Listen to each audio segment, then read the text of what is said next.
are a must for...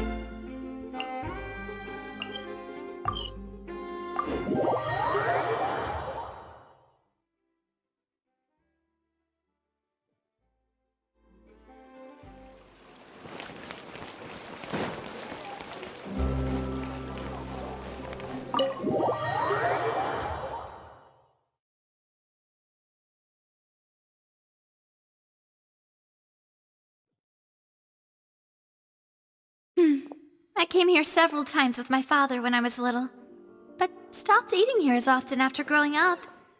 I hope the food here will be to your taste. Oh, don't worry. We haven't eaten at a hotel like this in a while. Paimon's getting excited already. In that case, I'll go order for us first. Please wait here a moment.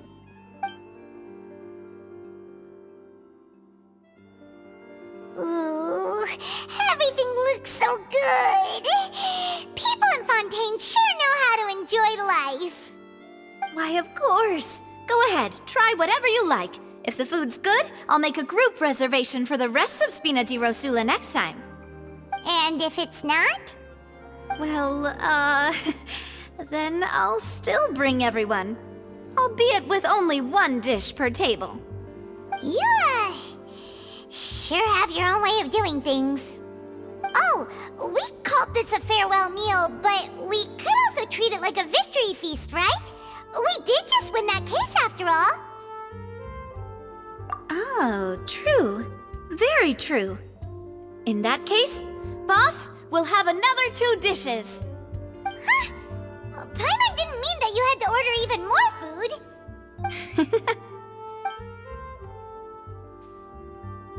Speaking of cases, do you think that the mastermind behind the serial disappearances will get caught soon now that this has all happened? Well, we've certainly taken a big step forward, but I feel that's about it. We know that there's an organization that means to dissolve these young women, but we still don't know what they are really after. If it hadn't happened right in front of us, Paimon wouldn't have ever believed that a person could be dissolved like that. Right? Yet it was because this was such a preposterous notion that the investigation could never really move forward before. Ugh. If only that guy could have finished speaking! We were so close to hearing who was behind it. In such investigations, even the smallest step can seem like a yawning chasm if the trail of clues is cut off. To be honest, I don't have high hopes for any follow-up that the authorities might conduct. It's not that I don't have faith in their ability, it's just that a different perspective is required in some matters. It's easy to guard against and deceive a single narrow perspective. A shift in thinking is required at such times in order to produce a breakthrough. Which is exactly why the Spina di Rosula exist.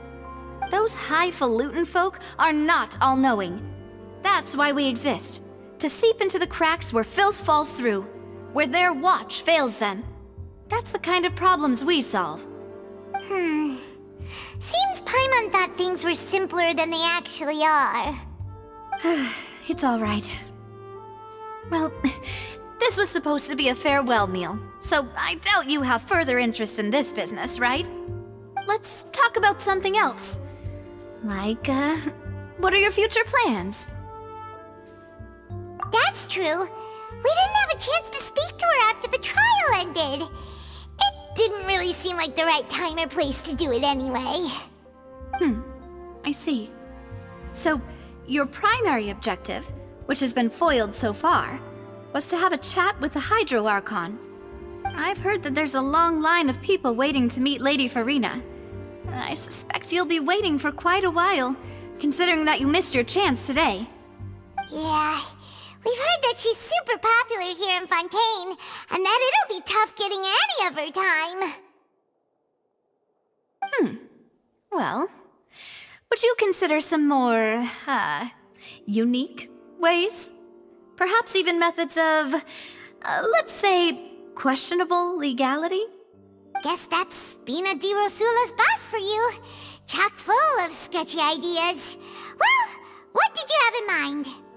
Well, One way would be to infiltrate a performance troupe at the Opera House, only to abandon your act at the play's climax and ask to speak to her after the performance. I'm sure Lady Farina would be eager to see the ending, and would agree in order to finish watching the play, don't you think? Could you suggest something a little more practical? This plan seems pretty hard to pull off. We'd have to go learn how to act, and acting's really hard. All right, here's another. Find a way to conceal yourselves under her bed. Then wake her up in the dead of night and demand answers.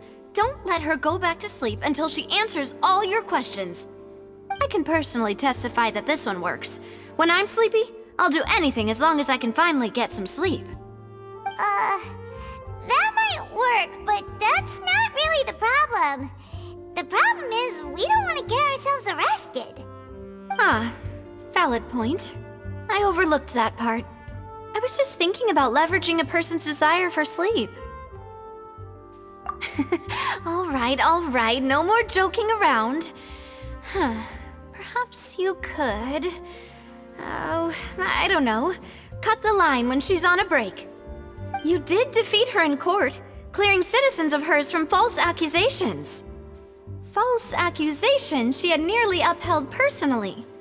I imagine that she feels quite ashamed about the whole thing. You mean that if we catch her while she's on a break, she might be too embarrassed to refuse? Oh, that does make some sense. Why don't we give it a try after this meal? You know, strike while the iron is hot and all. Huh? Paimon, did you drink my Fanta? Was this your drink? Sorry about that. Paimon wasn't really paying attention and the cup was right next to Paimon. Would you like to order another? No, it's fine. We're just about done here. Alright. Honestly, Paimon wouldn't recommend Fanta anyway. It tastes kind of salty and icky. Is that so? Huh. Well, in that case, we'll have to blacklist the Fanta here then. If we're all finished eating, then I'll go pay. Yeah, we're stuffed. Thanks for the treat, Navia.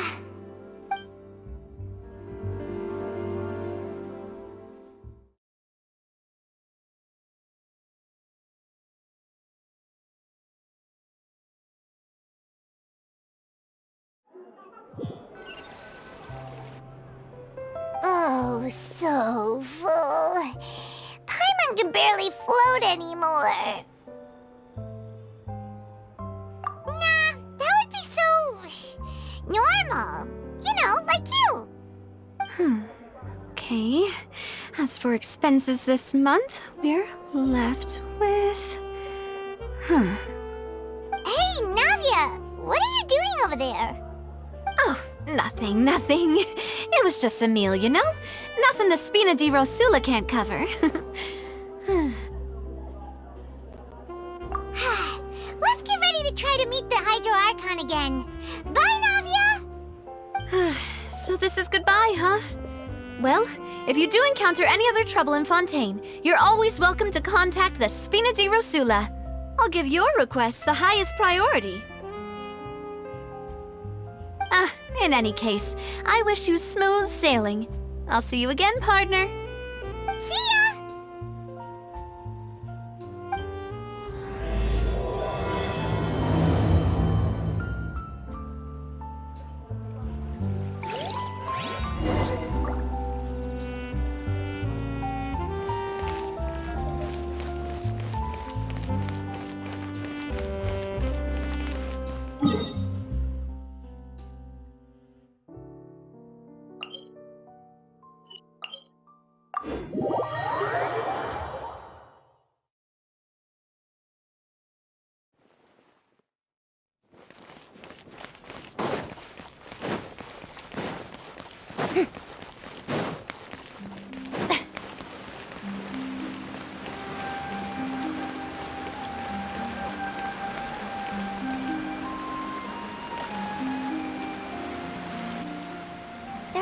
People around anymore.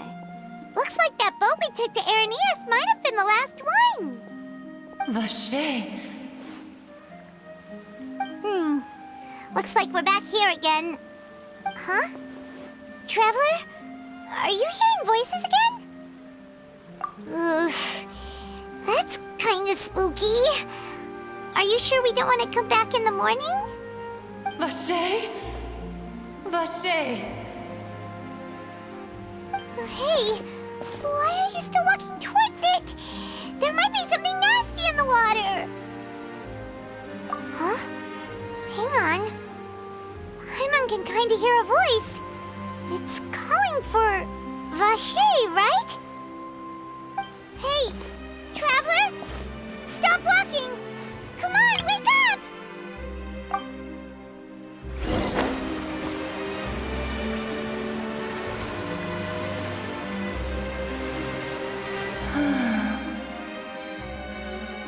Vache! Are you... my dear Vache? No, wait. You seem to be someone else. Do you know Vache? Do you know where my love is? Wait. Who am I? I'm very sorry. I fear I do not know. My memories feel like they have been washed away like a flood. So many fragments dissolved amidst the tide, never to be recovered. How much have I lost? How many things that I once held dear while on land have I since forgotten? Yes, that is what I was once. But now, I am but the consciousness of one who has lost their form. I do not know how I came to be like this either. I only vaguely remember being covered in light blue water, and then all grew dim. I also remember going to many places. I loved adventure, loved exploring places of peril. No matter where I went, Vache would go with me. I knew how dearly he loved me, and I also loved him equally as much. But now, we can no longer go back. The pain of such parting, I never knew how heavy it could be. No, our reunion no longer has any meaning. There is no way for us to create any new memories. The thought of me gives him no succor, so let it lie forgotten beneath the waters. If you meet Vache, tell him not to look for me. Tell him to move on. That is the only thing I still remember. Perhaps that is so. As I was submerged in the waters, losing consciousness, I saw Vache above the surface. His eyes were filled with such sorrow, such longing. If only I could have comforted him, told him that I did not suffer. Indeed, I had felt a great warmth. Is that what you call it? Dissolving? If anything, I consider it a form of release. It was a state of neither fear nor frenzy, with only an endless peace, like the water's still surface. I could also liken it to being a thirsty person who drinks water for the first time, and only then sees how they have lived for so long in a world of endless want and anxiety. I think I hear your companion. It's time for you to go, I think. Farewell, then. I am glad that you were able to sense my presence. Remember, if you see Vache, tell him not to seek me out any longer.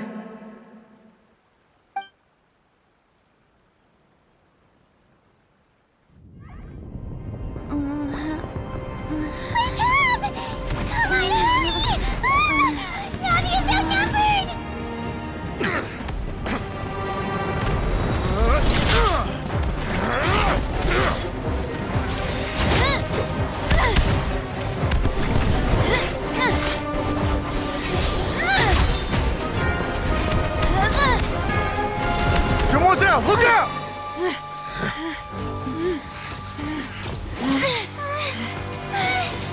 Dear God, it's a whole army of Gardamex.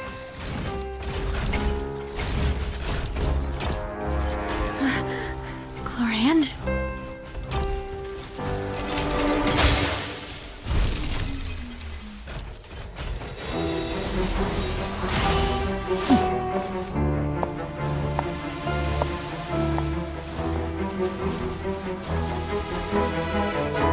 Quick, now's our chance!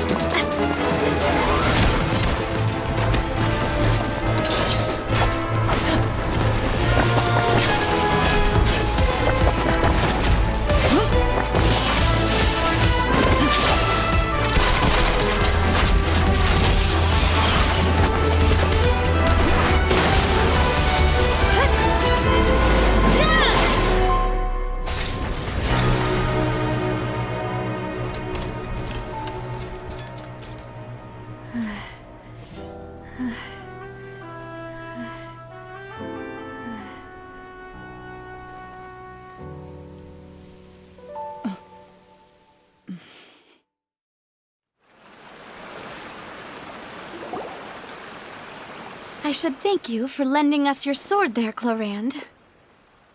But before I do so, could you explain how you managed to show up here? I followed you. It seemed to me that danger has followed you more closely as of late. I believe that following someone without their knowledge is actually called stalking, is it not? Mr. Callus's last wish was for me to ensure your safety, and I will not betray his trust. He would do the same, were he alive today. Do not speak of my father!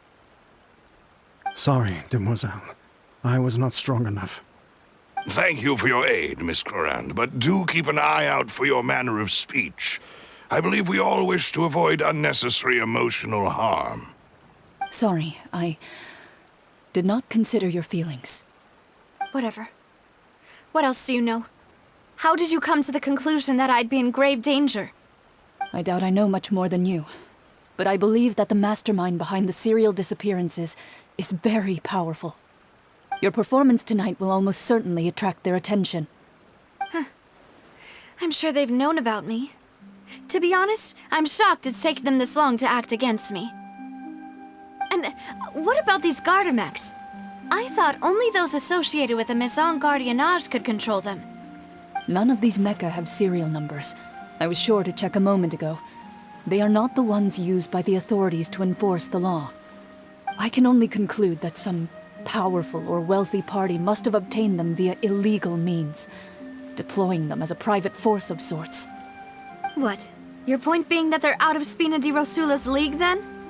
Yes. Be careful, and do not act rashly. I will continue investigating no matter what. We will bring the truth to light. That's my father's true last wish. Regardless, thank you for your help today, Chlorand. But if you get any ideas, tell me first. I don't much appreciate being followed. I do not think that they'll strike again anytime soon. So I shall stop following you. Good day, all.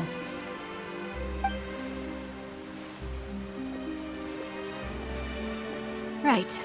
I suppose that's the best news we've gotten today.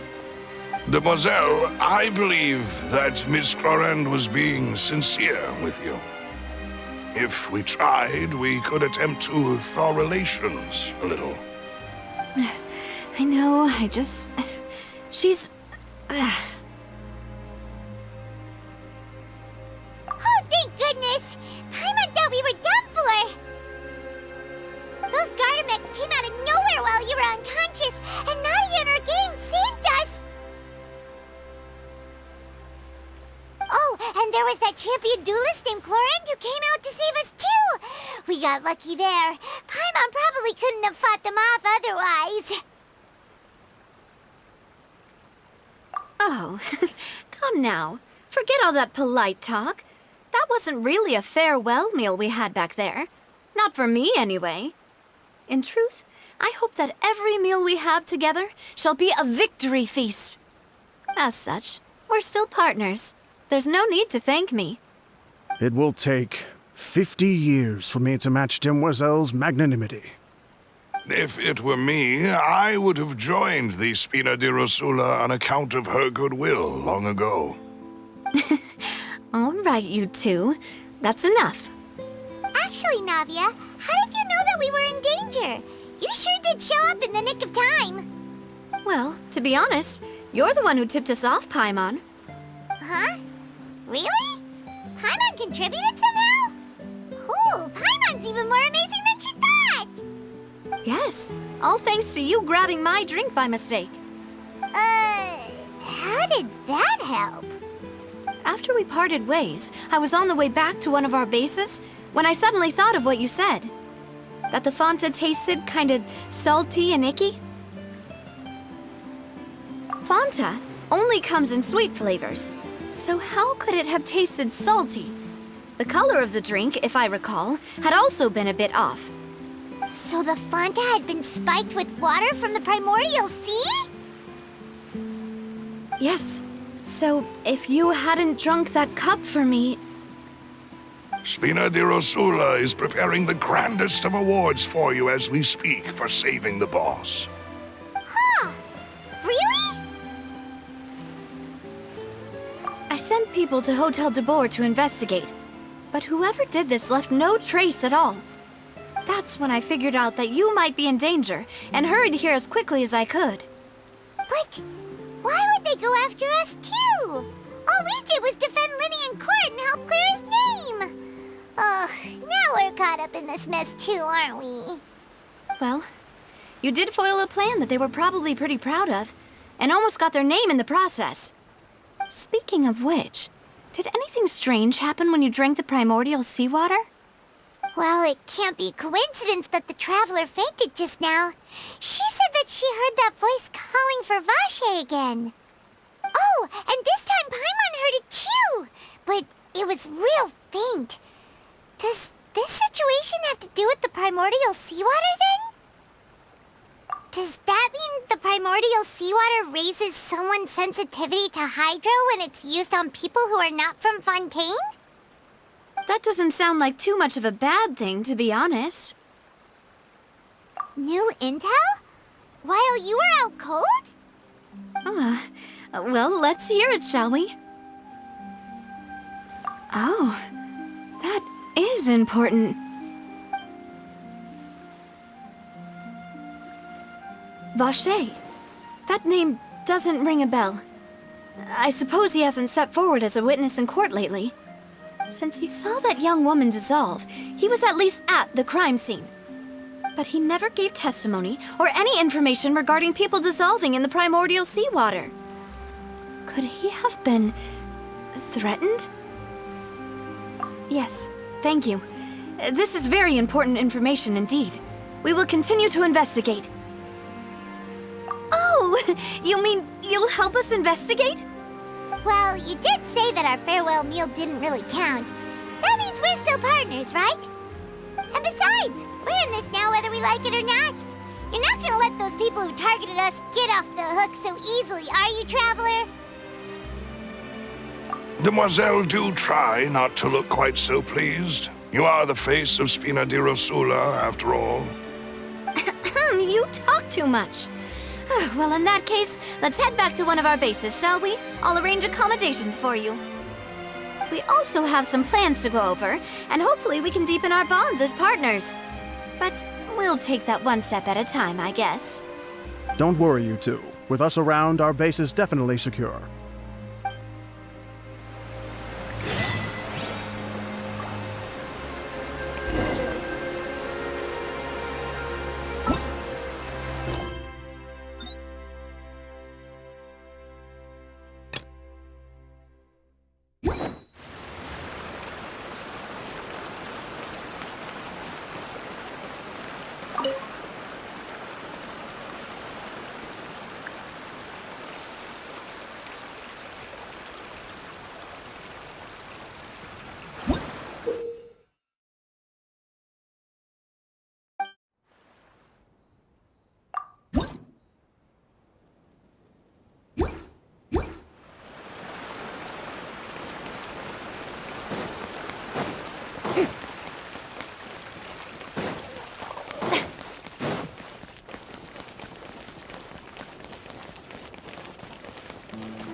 It's right up ahead, but let's make sure we weren't followed first. I've been keeping watch, demoiselle. I haven't spotted anyone suspicious thus far. Very good. But let's not let our guard down for now. I shall find rooms for our respected guests. Thank you, Malus. Now, let's continue, traveler.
Yep.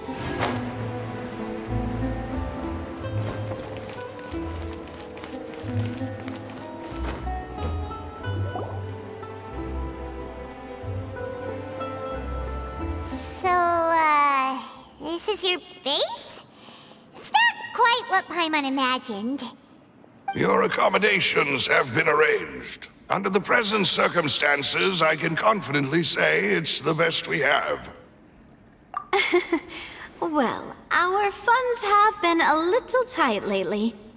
After all, we don't allow illegal or unethical profiteering.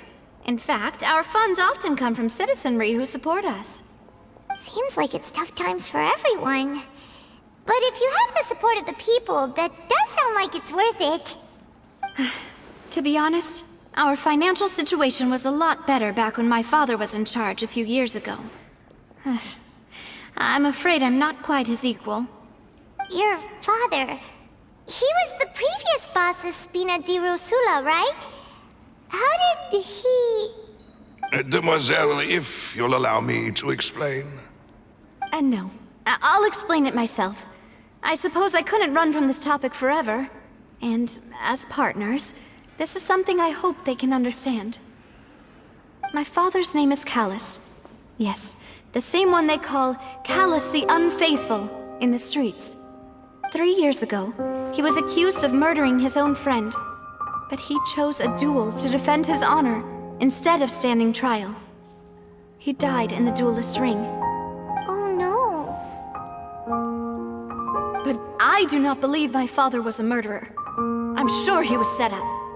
At the time, I believed that if he only stood trial and was duly investigated, something amiss would crop up and prove his innocence. But strangely, he not only requested the duel himself, but rumor has it that even after being seriously injured, to the point where he could be deemed as having lost the duel, he refused to surrender, determined to die in the arena. 3 years later, I still don't understand why he did that. How could he protect his honor if he's dead? If anything, he gave up his chance to defend himself. The closest piece of info I have is that my father had been investigating the serial disappearances case at the time of his death. Ah, so that's why you're so determined to get to the bottom of that case. That's right. I've also tried to investigate the murder my father was implicated in, but I haven't found a single new clue in my countless reviews of the investigation records. However, I believe that if the murder case is related to those behind the disappearances, they must know something. I must know what really happened. Was my father coerced? Framed? Even if he really did kill his friend, I must get to the truth. If only he'd been more open with me when he was still alive. He even hid the fact that my mother died due to complications when giving birth to me. And now, here I am investigating his death. You really are a handful, aren't you, Papa?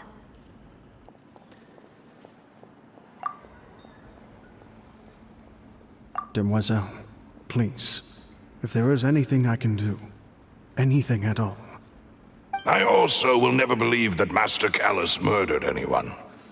There are none whom I respect more than the two of you, Demoiselle. Master Callus did so much good in life, yet all it took was one murder case for him to be dubbed Callus the Unfaithful. Even our supporters decreased greatly due to that incident, hence our strained finances at present. Wait, if Callus was such a good man, wouldn't people at least be a little suspicious when he was accused? No. Perhaps people just revel in that kind of drama. It's not something exclusive to people from Fontaine, really. Everyone's like that. People love watching the evil turn over a new leaf, but they also enjoy watching good people fall into an abyss from one slip-up just as much. But how could... never mind. If Callus was really falsely accused, we have to find the truth. He didn't deserve to have that happen to him. There is one other thing. Master Callus's opponent in the duel was Ms. Clorand. Oh, her? Well, then, isn't that as good as saying that she was the one who killed him? Yeah, that's not the sort of thing that you can just let go and move on from. Ms. Clorand has always placed great emphasis on the honorable nature of the duel. If her opponent doesn't yield, she will not stop either. She knew Master Callus beforehand and greatly respected him, but seeing how he was resolute in the arena, there was only ever one choice she could have made. It's not that I don't understand her at all, but I just can't deal with this yet. Don't worry, Navia. Paimon knows how you feel. You don't have to force yourself to do that.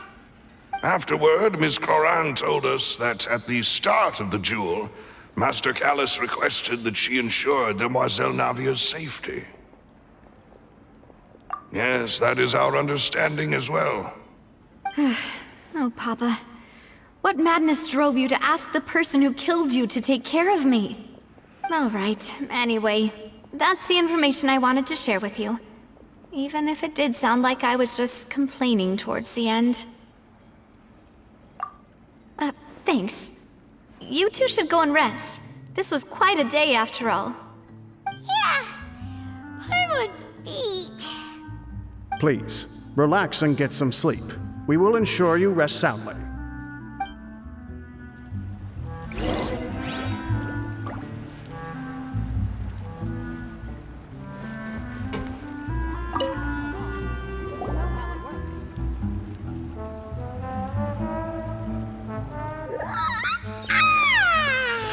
Paimon slept so well. This place feels almost too safe. Huh? Navia? Where did the other two go? I sent them back to Poisson. It's Spina de Rosula's place of origin, and where we have our headquarters. There's not much for them to do here at the moment. Paimon gets the feeling that you're just trying to get them off your back. But never mind that. When did you get back? Were you waiting here the whole time? No, I just returned after going out for a while. I did some investigating yesterday regarding the name Vache. Wait, so you didn't sleep at all? How could I after having such critical new evidence appear? Guess Paimon wasn't speaking for everyone just now, huh? Unfortunately, this name seems to have been wiped from existence. It doesn't seem to have a match anywhere. I suspect that those behind this have already taken steps to hinder an investigation from this angle. But that does prove that this Vache person is a key witness in the incident. Does that mean we're too late, though? No. There is one ray of hope. One place in Fontaine that they would find almost impossible to threaten, no matter how much they wanted to. And that is the archives kept by Chief Justice Neuvillette, a place where detailed files on all the cases in recent years are kept. If the Oceanette you met is one of the young women who went missing recently, we should be able to find some related information there. So Neuvillette maintains an archive of case files? Whew, guess that's the hard-working Chief Justice for you. In that case, let's go talk to him, shall we? Aren't you coming along, Navia? Did you get tired? No, it's nothing. Let's go see the Honorable Chief Justice.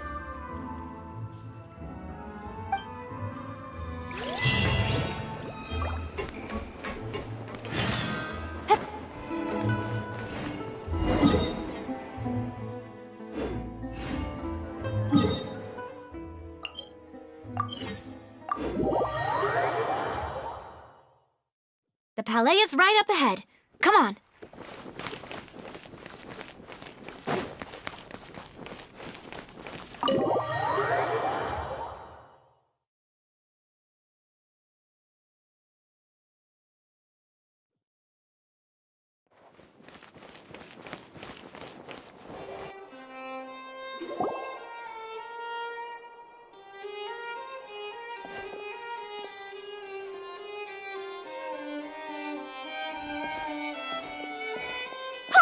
Please state your business here. The Chief Justice is presently occupied with official matters.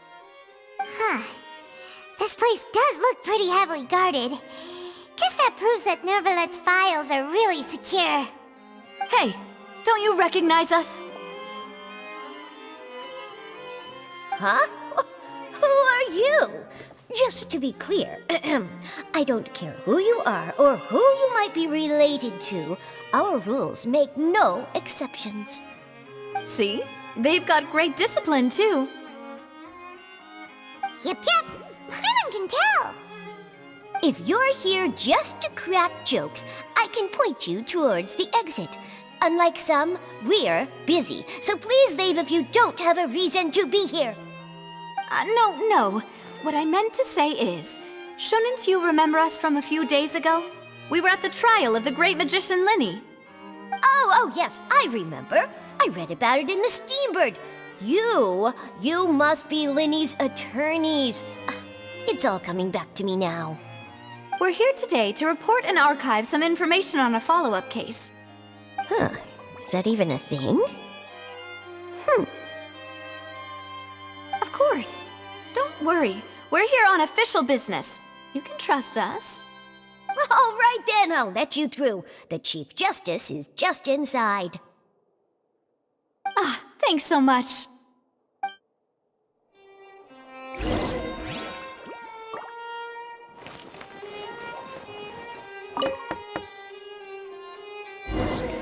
Please come in.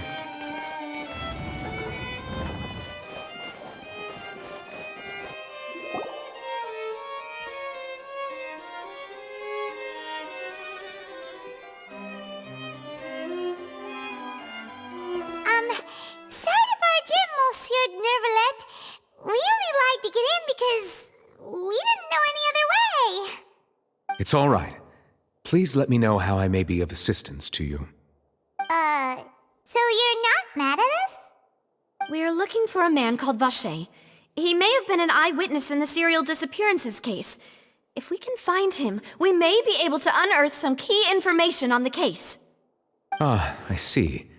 In that case, please wait here a moment while I browse through the files.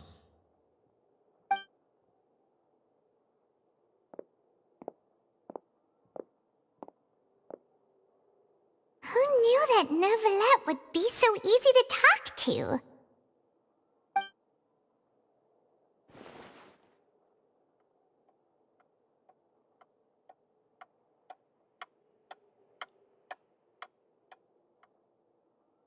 Unfortunately, I'm quite certain that no one by the name of Vache has been involved in any case, criminal or civil, in the past several years.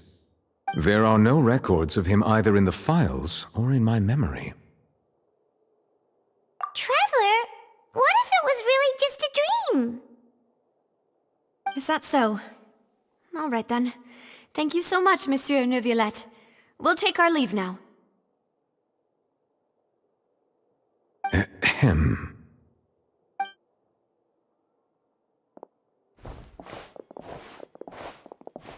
Miss Navia, I can understand how you feel. Your father, Callus, was a truly exceptional man. We deeply regret his passing.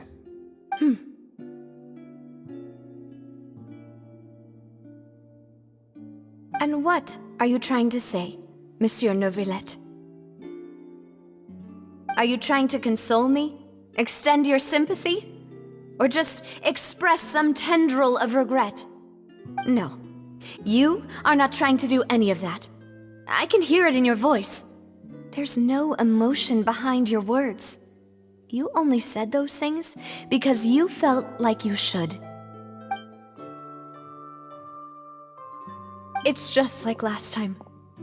After my father took his place in the duelist ring, I pushed through the guards to talk to you as a last resort. You even told me then that you thought there was something fishy with the case, yet you still allowed the duel to go ahead. In your eyes, the value of a human life is nothing compared to those cold laws you hold so dear.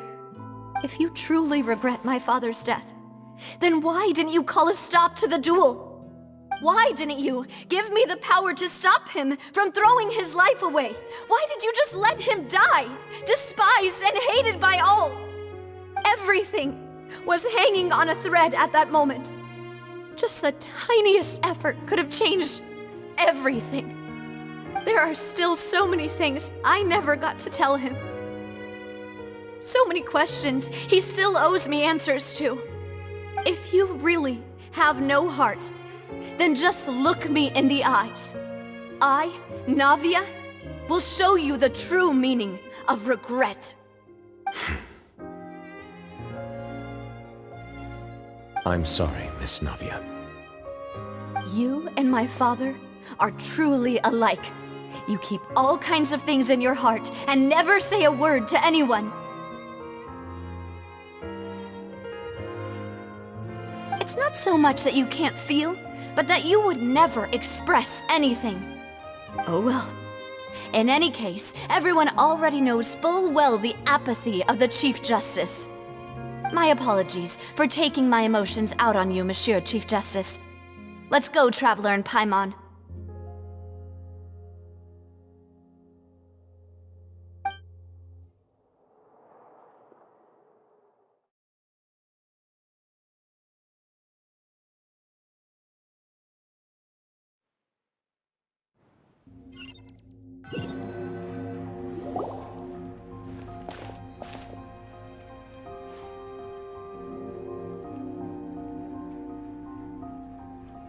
Navia, are you okay? I'm fine. Rain. It's raining. You're right. Wasn't it still sunny when we went into the building? And there shouldn't be any active trials today. How strange. Now that I think of it, on the day my father was convicted of murder, it was also raining. What is it? Did you think of something? Yeah, he was outside. It was uncovered and the rain could fall there. Why? Do you think the rain could have affected the crime scene? That thought has occurred to us before. We've even expanded the search area to try to account for that, but didn't find anything of value. Oh? Wait. You don't mean...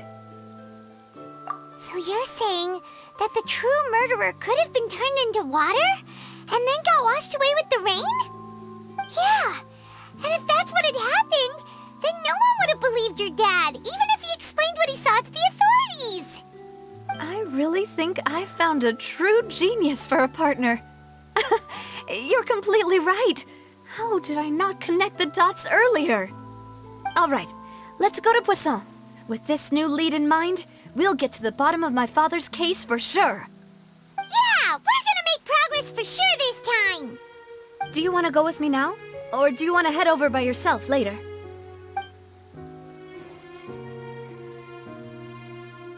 Great. Let's go then.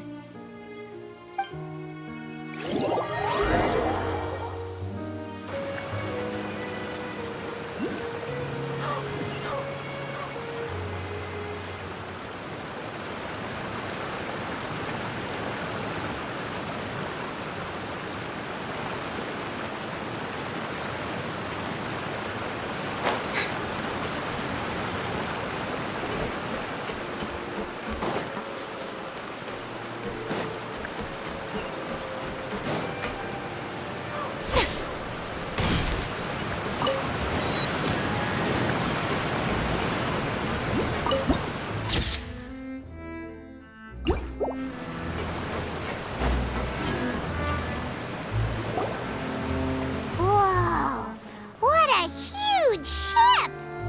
Why would a ship be anchored at a place like this? There's no need to be so surprised. While it may look like a ship, it's actually Spina di Rosula's headquarters. My father was the one who asked for it to be built like this.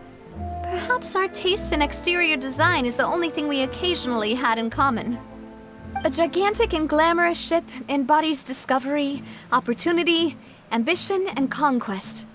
It symbolizes Spina di Rosula's bright and limitless future.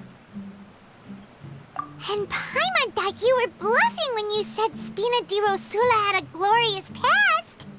Paimon was confused why a group with such a history would live in the sewers. But now that Paimon has seen this ship for herself, she's been convinced. Well, Poisson is where Spina di Rosula began, after all. It's our main base, our home.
we're back!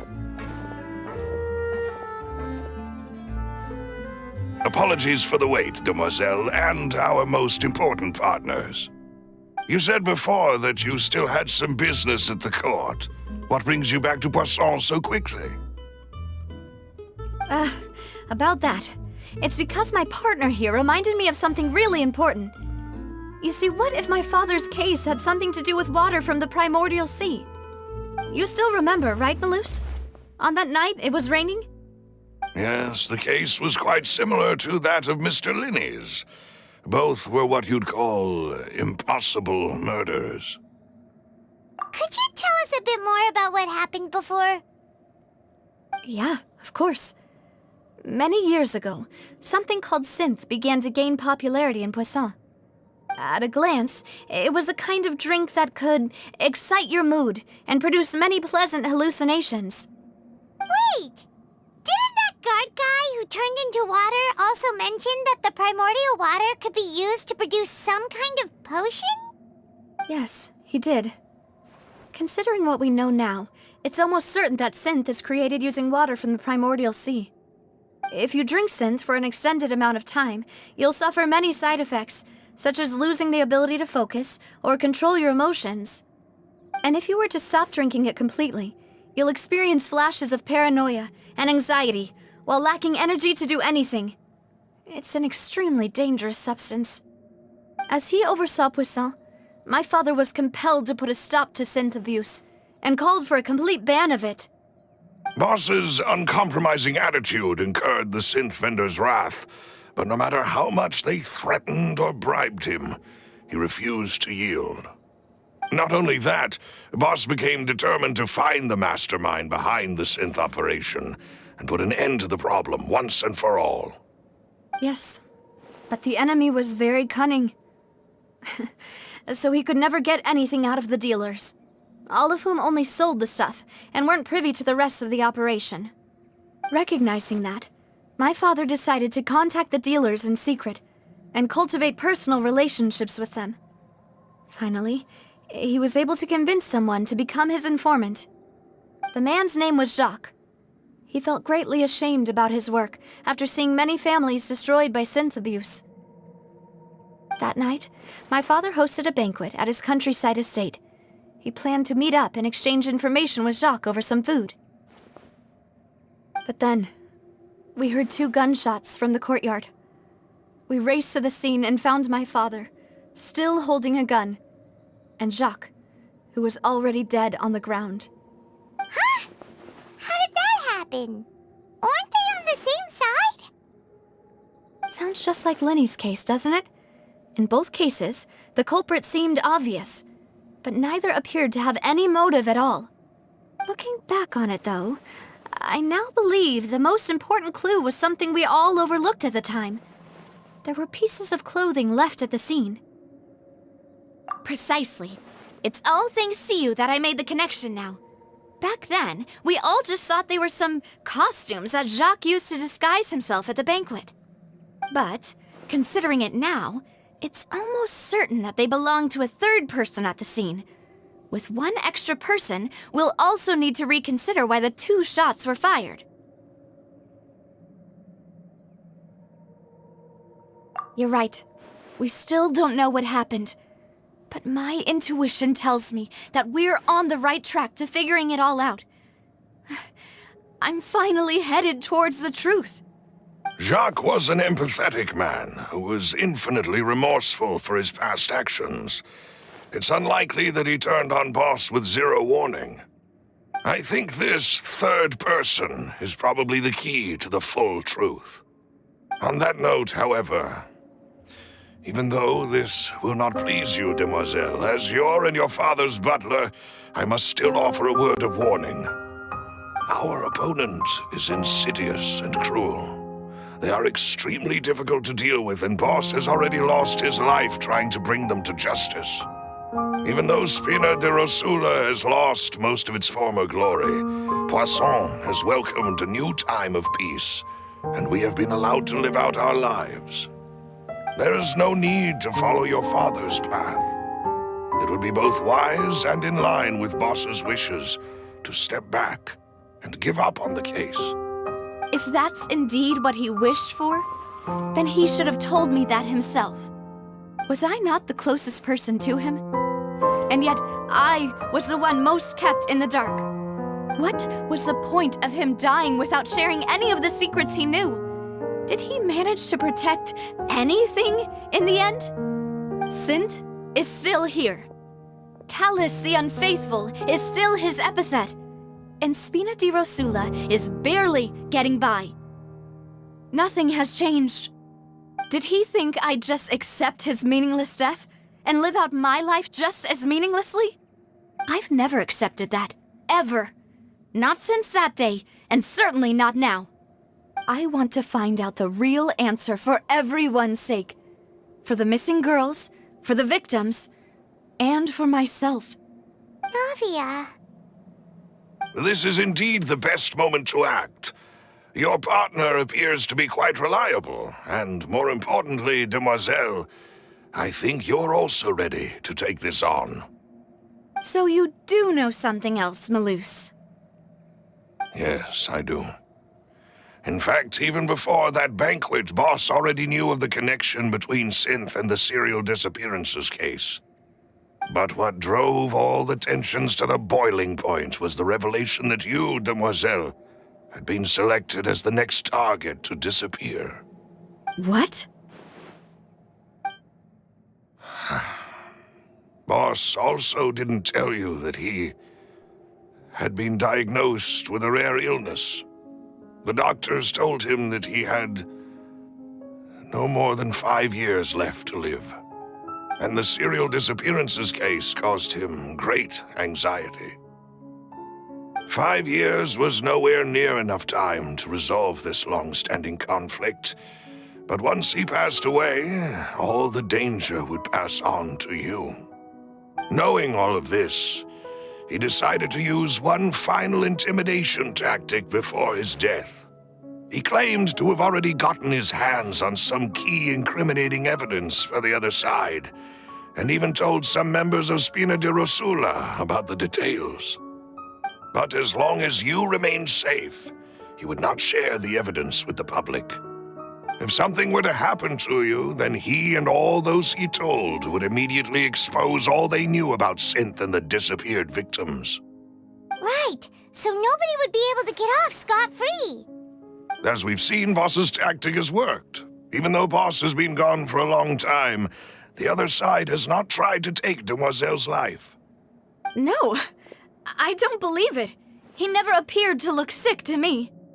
No father wants their daughter to see them weak and haggard, especially someone as proud as Boss. To him, dying in a duel and suffering lasting dishonor as the Unfaithful were still far preferable than losing face in front of his daughter. So he chose to die in silence, so that he could protect me. I'm afraid you're not understanding this correctly, Demoiselle. What Boss wanted to hand to you was not a parasol, but a sword. If Boss's spirit could hear you telling me that you want to find the answer for the sake of everyone involved, I'm sure he'd be extremely proud. That fool. Couldn't he have just given it to me straight? No. He might have set up everything precisely because he never thought I'd be able to understand him. Is that the amount of confidence he had in me? And what if I was never able to make it to where I am now? Yeah. I suppose that's true. With the way he'd set things up, if I had wanted, I could have just lived out my life without a care in the world. But thankfully, he rarely talked to me about complex matters, and thus understood little of me as a person. In this case, he really didn't need to give me an easy way out. Malus, what was the key evidence that he shared with you? It's the location where Synth is produced. Essentially, it's the enemy's headquarters. When he was threatening the enemy, Boss didn't share the specifics of the incriminating evidence he found. But if you want to use it against the enemy, you'll still have to take several things into consideration. Why? If we know where the place is, can't we just go storming in? You mustn't forget that we're fighting against a mysterious and dangerous organization that's been in operation for decades. There's no telling what might be lying in wait at their headquarters. We also have no idea what kind of evidence we may be able to find inside, nor what people we may be able to capture. But a single visit to their headquarters would be tantamount to a formal declaration of war. The worst case would be that we leave empty-handed, but also open ourselves up to full retaliation. Then, in that case, why not work with the Fontaine authorities? Well, you saw one of them dissolve during Mr. Linney's case. We have no idea just how thoroughly they may have been infiltrated. That's true. Seems my father really had no choice. But things are different now.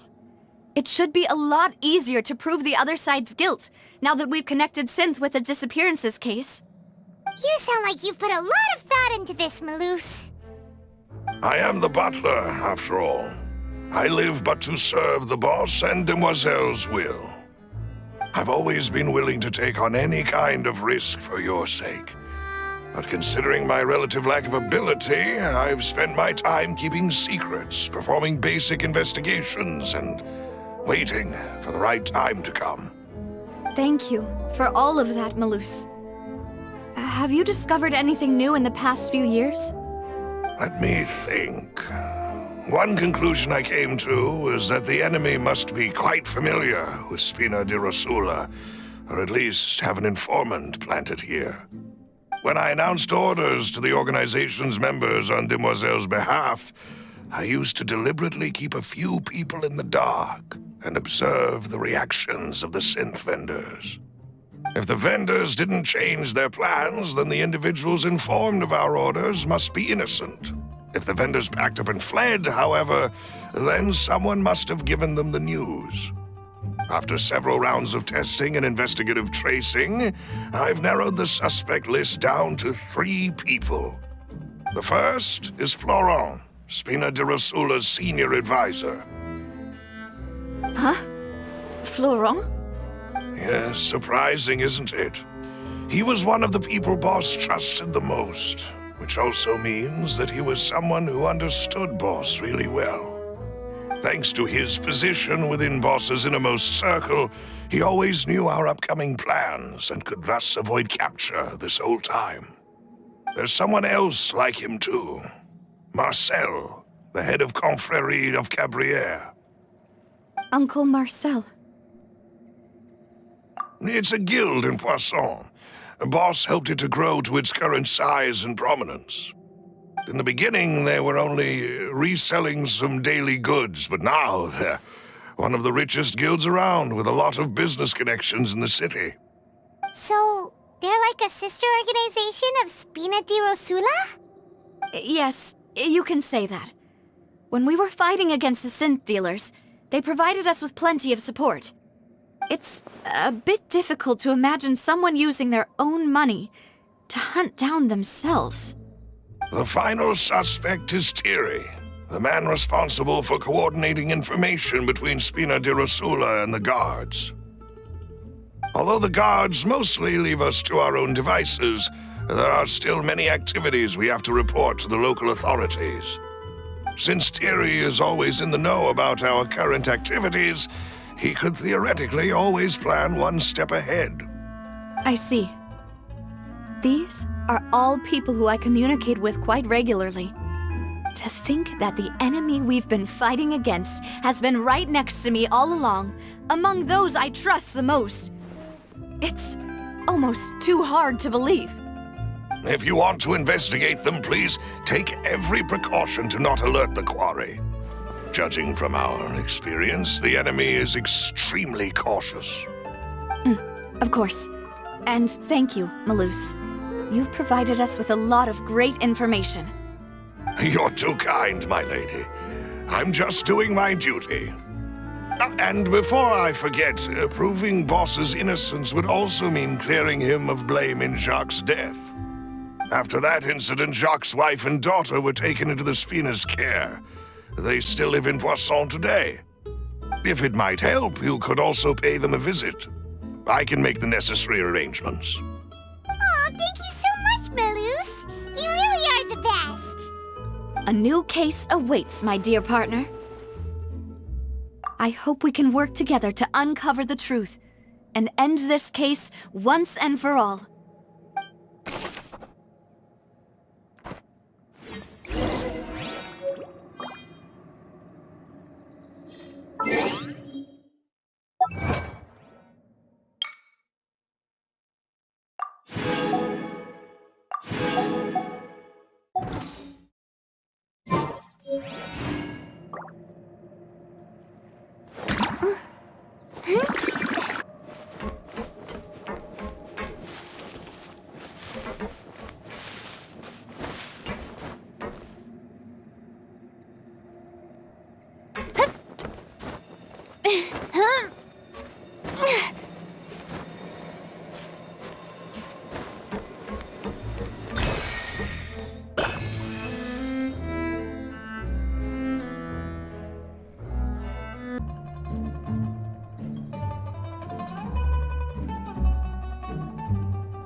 It is settled, then. Please excuse me, and enjoy your conversation at your leisure. Thank you for arranging everything for us, Malus. Excuse me, miss. Do you need anything from us? Oh, Hey, Navia's all quiet. This isn't like her at all. I'm sorry that I only came to visit after all this time. After what happened, I didn't know how I was supposed to face the two of you. Ah, if it's about that, there's no need to apologize. After my husband died, Spina di Rosula sent us a lot of mora and support. I understood your guilt and apology to be genuine. But aren't all of those things nothing compared to the loss of Jacques? I can understand the kind of pain that comes with losing a father so needlessly. You don't understand at all. I didn't know how to face you, because I didn't know what I could possibly bring as a consolation gift. I know only the full truth could bring closure to you, and to all of us. I'm sorry. I appreciate the sentiment, but you don't have to carry all that guilt. On the matter regarding my husband, my daughter and I have more or less found our answer already. Would you mind sharing it with me? I really can't believe that my father could ever bring himself to shoot Jacques. I always knew that my husband's money was earned through others' suffering. He told me countless times that if he could turn back the clock, he would never go into the synth business again. He had many regrets, and felt that he took the idea of providing for his family too literally. For the longest time, he thought Mora was everything. So when Mr. Callis came to him with a proposal, he accepted it almost immediately. He tried to be as careful as he could, but even so, he was still found out by the higher-ups. They found out about his betrayal? Papa didn't say that exactly, but Papa did tell me that I should never be ungrateful. Before he left that day, he told me that he had no choice. It was only later that I realized it was his final farewell to the two of us. I don't know that for sure, but you could say that's the conclusion I eventually came to. Which is why I'm the one who should feel guilty. Callus had always taken great care of us, both when he was still alive and after he passed away.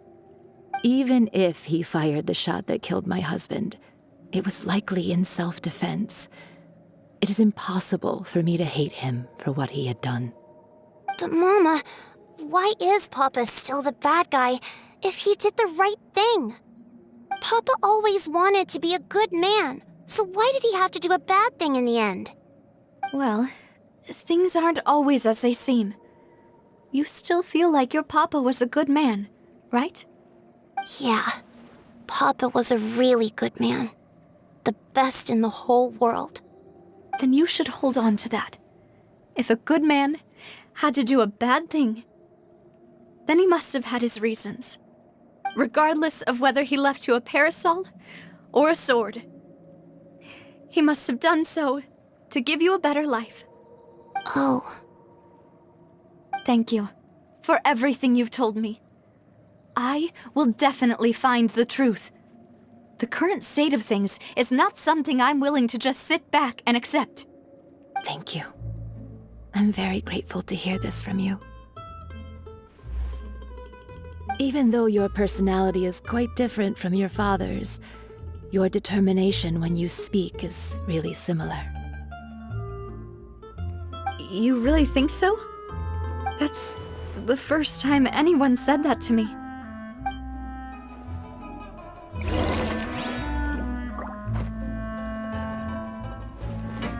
Are you okay, Navia? I'm fine. Don't worry. Let's investigate the 3 suspects next. Florence should be nearby, and we should be able to find Thierry and Uncle Marcel in the city. I'll get myself together on the way, so please don't worry.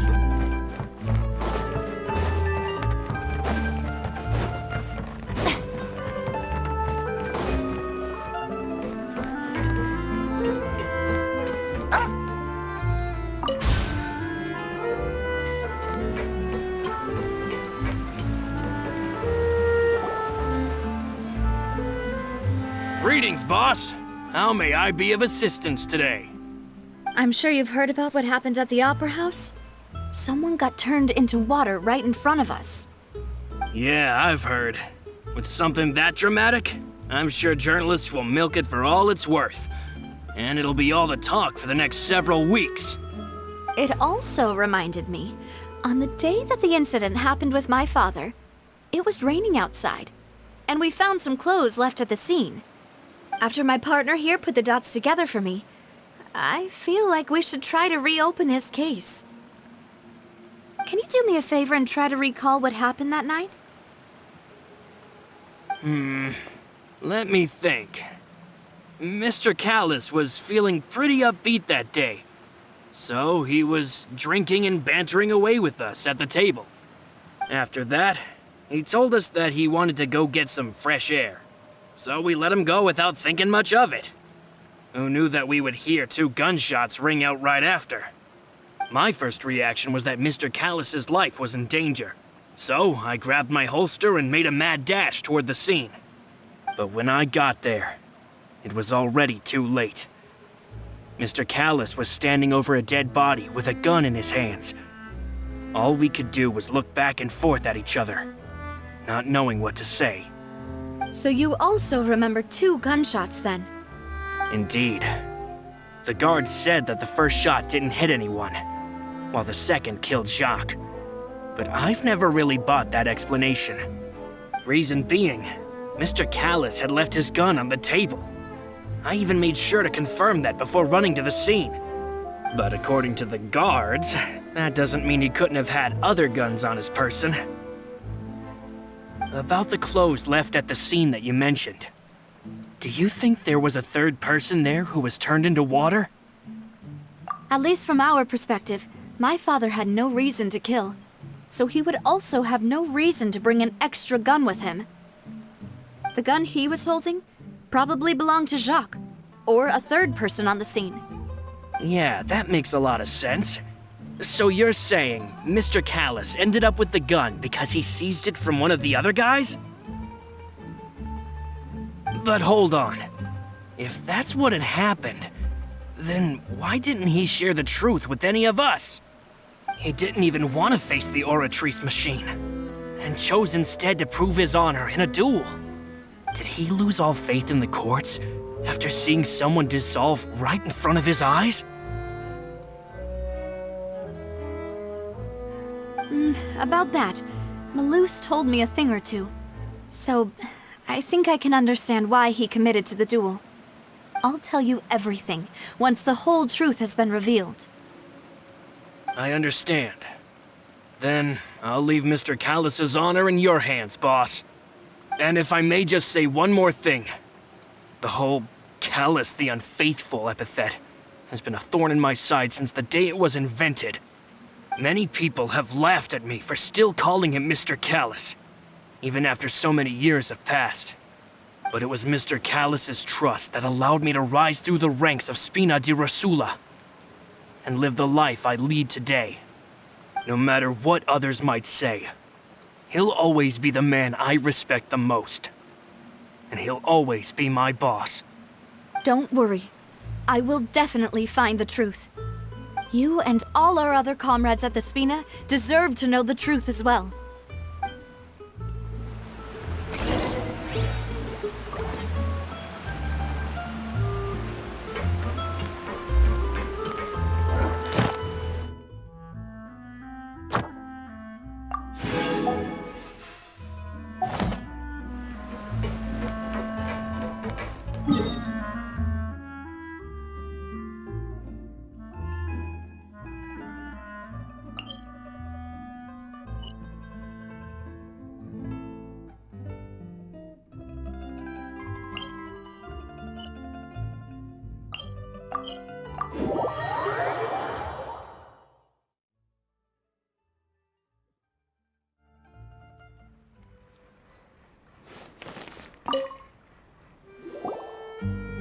Hey, Thierry!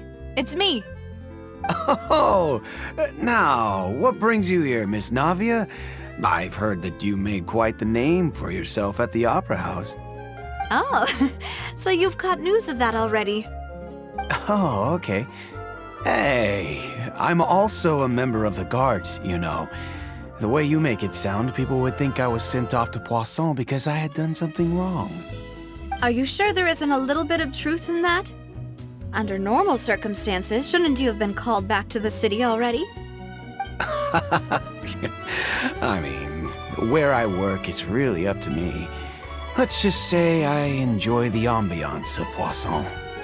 Callus did a fantastic job running the town, building Spina di Rosula from the ground up and clearing many obstructions in my way. It would be next to impossible for me to find a similarly easy but high-paying job in the city. Anyway, enough chit-chat. Are these two friends of yours? You, here for some formal business? Yes. These two are my partners. What happened at the Opera House made us realize that Linny's case and my father's may be related. We're trying to reinvestigate the details of my father's old case. Ah, I get it. You think there might be more to the case now that we know people can be dissolved into water, right? I was also flabbergasted when I first heard of it. If you want to go through the original files from your father's case, I can help you look for them. That'd be much appreciated. Thank you. Actually, I have another question. Do you have the authority to dispatch Gardamex? Of course. Without them, I couldn't possibly handle Poisson on my own. Why do you ask? We definitely can't use them to forcefully get more evidence for your father's case. Well, you see, just recently, we were attacked by a horde of unnumbered Gardamex in the city. So, if you hypothetically wanted to do something against me, all you would need to do is get rid of the mecha serial numbers and send them after me. Then you think too highly of my abilities. Dispatching mecha is very different from controlling them. If I had to make an analogy, when you order a dish, the chef will make it for you. You can ask the chef to cook, but not to massage your shoulders or carry your baggage. If you try to make unreasonable demands, the chef would just think you're out of your mind and ignore you completely. The same goes for me and my Gardamex. Removing a serial number is also not as easy as you might think. There are a lot of complex steps to it, and it's almost impossible to keep it a secret. So I can promise you, those mecha were definitely private units. They're certainly not cheap. So, whoever their owner is must be super rich, powerful, or both. Now that you mention it, though, being in the synth business would definitely be profitable enough to afford this. Oh, then you're officially in the clear, Thierry. Oh, well, thank you for the vote of confidence, Navia. Jokes aside, I'd like to wish you all the best with your investigation. I'll be staying in the city for a little while, so just come find me if you need any support from the guards.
Hello.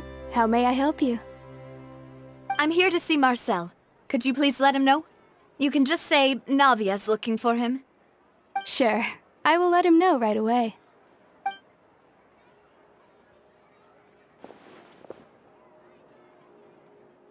Navia, hello. Sorry to keep you waiting. I'm not as young as I used to be, so my legs are giving out a bit. Oh, it's all right, Uncle Marcel. There's no need to stress. I just wanted to talk to you briefly about what happened in the Opera House. I'm sure you saw everything too, right? Yes, I've never seen anything so strange.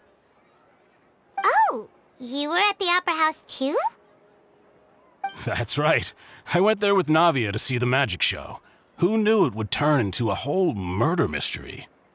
I also witnessed your marvelous sleuthing work. Quite impressive. To beat the Hydro Archon at her own game on her own turf, I can already imagine everyone in Fontaine discussing your exploits over a few glasses of wine. Oh, Paimon doesn't want to become the talk of drunkards. Apologies. It's just how Fontaine is as a nation. Everyone loves drama and theatrics. Uncle Marcel, you've also noticed that other thing, right? The fact that humans can dissolve in water? Yes, I was reminded of your father's case right away. Is that what you're investigating now? Exactly. I still don't have much solid proof, but I can sense that the other side has already begun to act. Oh, and what makes you say that? We were attacked on Araneus by some unnumbered Gardamex. And there was also an attempt to get me to drink water from the primordial sea. If not for the vigilance of my partner, I probably wouldn't even be here talking to you right now. Oh, you're giving us too much credit. Wasn't it you who protected us? Alas, it seems things are heating up again. The peace that Callus sought so dearly will soon become a thing of the past. But rest assured, Navia, Poisson will always remain a safe haven for you. If you're scared, you can always return there. If anyone dares to lay their hands on you there, the Confrérie of Cabrières will use its funds to the last Mora to bring them to justice. Thank you, Uncle Marcel. But I don't intend to go into hiding. I'm going to strike while the iron's hot. Do you have any new thoughts on my father's case? About that. Sorry, my age is catching up with me, so it'll take me a while to recall my memory. The Confrérie was responsible for that banquet, so I was out and about the whole time making sure things were running smoothly. I didn't even have the time to drink with the guests. Then I heard the sound of a gunshot, and the rest was history. Oh, it's okay. No need to push yourself. We'll ask around some more, see if there are any valuable clues elsewhere. Sounds good. Just let me know if you ever need Mora. All my wealth comes from Callus's patronage and support. I'll spend however much it takes to clear his name. I'll just treat them as new samples.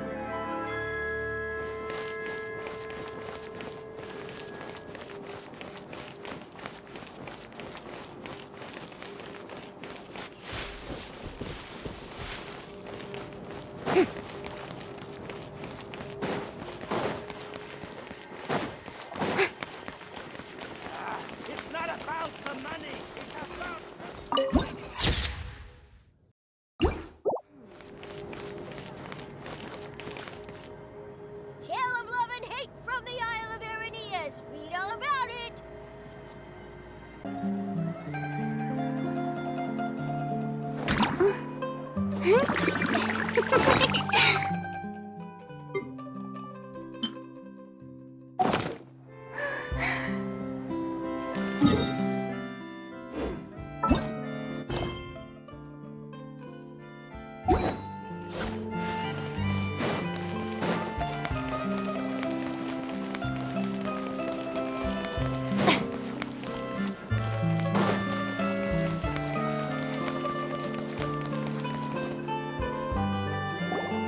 We've talked to all three suspects, purely based on their conversations with me.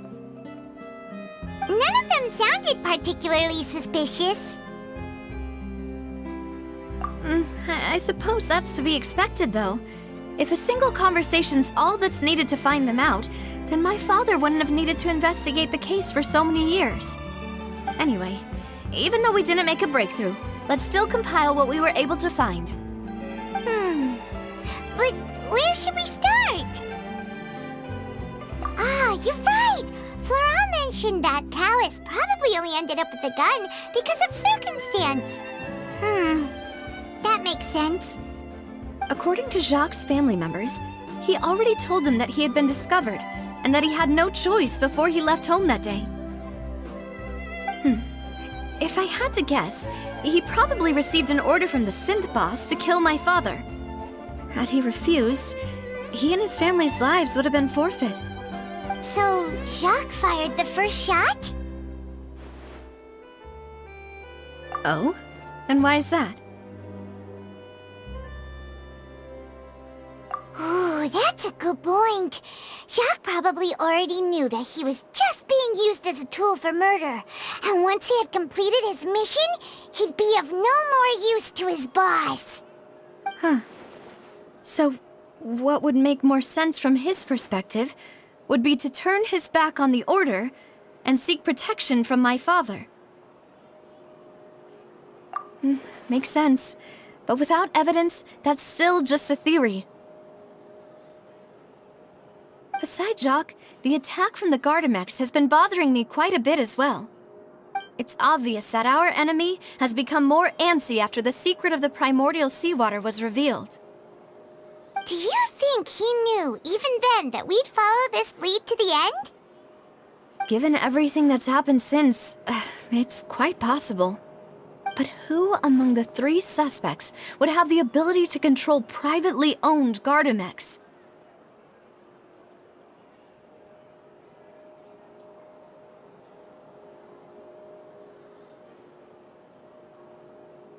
Thierry, you say? Huh. It is possible that he's figured out a way to convert the Gardamex for personal use. But I didn't feel like he was lying when he was talking to us about the mecha. I also don't think he'd be able to keep that kind of tampering under wraps. Yeah, had he actually tampered with the mecha, we'd be able to prove it with a simple check of the guard's inventory. If the mecha were taken from the guards, it should be pretty easy to find out when and how that happened.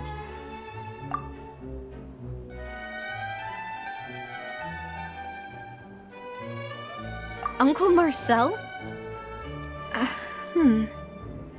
My father did really trust him.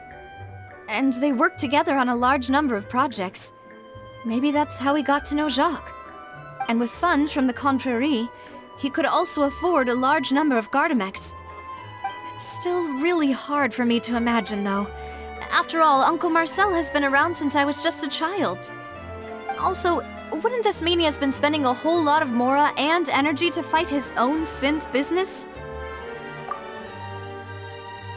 Florent? It is true that he was closest to my father, and thus had the best chance of learning about his dealings with Jacques. But as Spina di Rosula's advisor, his work mostly deals with personnel and security, so he shouldn't have much means when it comes to finances. So you're saying he's too broke to afford a mecha army? Exactly. He can't. And even if he could, I don't think he would be able to dispatch a whole group so quickly. Who could it be?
You know, if you think everything through, Uncle Marcel is indeed the most suspicious of them all.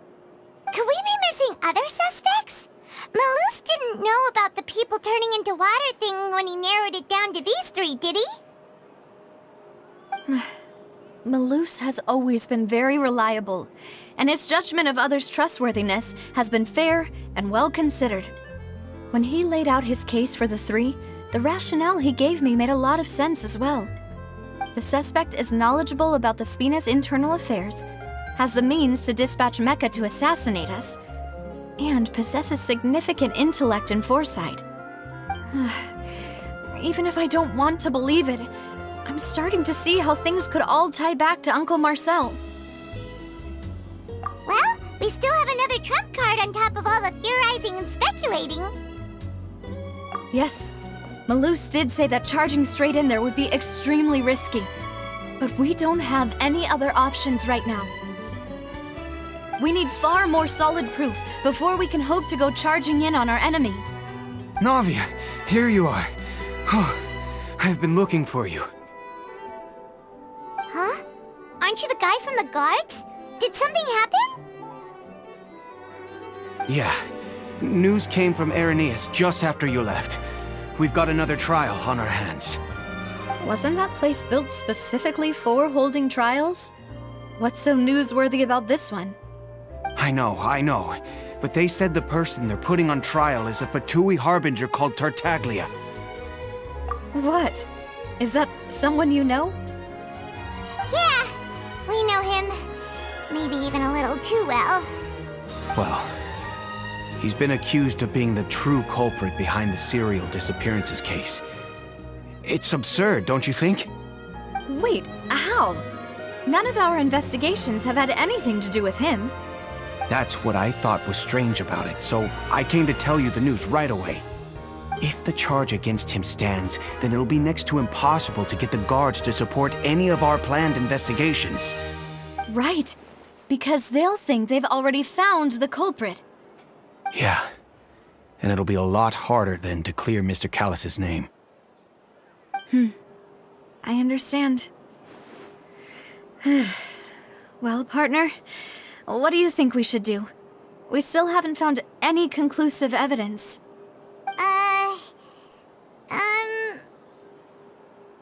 Huh? Split up? What do you mean?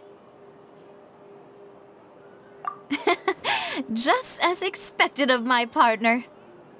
Since this is a trial about the serial disappearances case, the culprit's attention will be focused on Irenaeus, leaving his home base wide open. You're right. This is our best opportunity. All right then, let's do this. I'll stall them at the Opera House and charge Marcel as the true culprit. I won't have any chance of making that charge stick, though, unless we find more evidence. It'll be up to you to make it back in time and hand the decisive evidence to me. We'll help you, just like you helped us in Linny's trial. Demoiselle, please allow us to accompany you. I'm ready. Ah, Malou, Silver. When did you two get here? We heard that you'll be leaving Poisson and figured that you might require our assistance. It's our hope that your confidence will be bolstered with the two of us by your side. Thank you so much. Then, let's make haste for Irenaeus. Paimon, Traveler, I'll see you at the Opera House. See you then!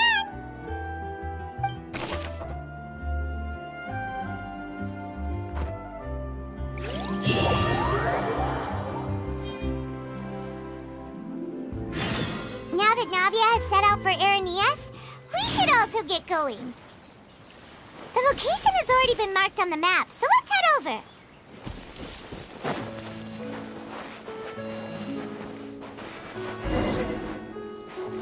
Huh. According to Malus's info, the synth production base is underwater. Let's go and try to find the entrance.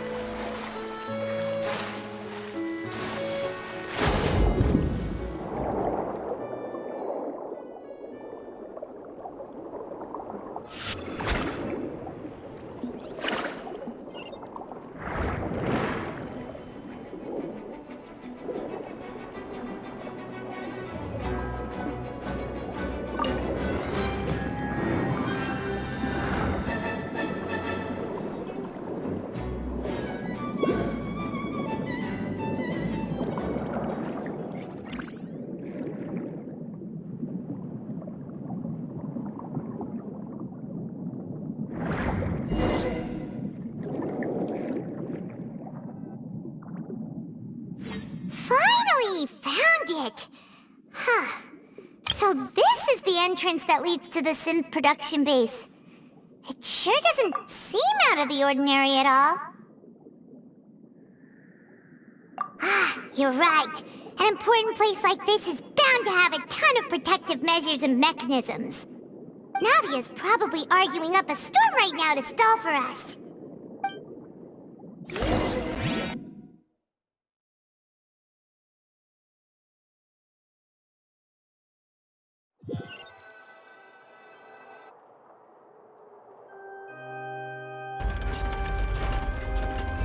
It would appear that I must repeat my question again, Mr. Tartaglia. Do you accept the charge that you are the true culprit behind the serial disappearances case? To be perfectly honest, I don't understand your country's complicated court system or the reason why I'm being charged with something I've never even heard of. However, I did hear that people who have been charged can choose to participate in a duel to clear their name. Is that right? In which case, as long as I accept the charge, I can have an all-out fight with that champion duelist Clorend, right? I've got to admit, that's one of the most enticing offers I've ever received. When I privately sparred with her last time, she was obviously holding back. Real disappointing. Hey! Don't you understand? You're currently the prime suspect for a major case. This isn't the place for you to be looking for fights. Oh? Sounds like the Hydro Archon wants to lecture me on the ways of the Opera House. Then why don't you duel me too? I'm the kind of student that learns best in the heat of battle. No. That's not what I meant. Alas, it would appear that communication with the defendant is going poorly, and we have made very little progress. In that case, let me explain everything from the very beginning again. The goal of this trial is to determine the culprit behind the serial disappearances case. That case had nothing to do with him! You've got the wrong man! Huh? What's going on? Why is she interjecting again? I told you it couldn't be one of the Fatui Harbingers. Miss Navia, this is the second time you've interrupted the court proceedings. I only tolerated your behavior last time because you were able to provide the court with a key eyewitness. But that was an exception rather than standard court protocol. I can very well charge you with contempt of court for your interjections. Oh, please. Did you ever think I had any respect for this place's pointless theatrics? We can put that discussion aside for now. I'm not here to argue with you. I'm here to charge the true culprit behind the serial disappearances case. And if my charges prove true, then Tartaglia here will be proven innocent by default, correct?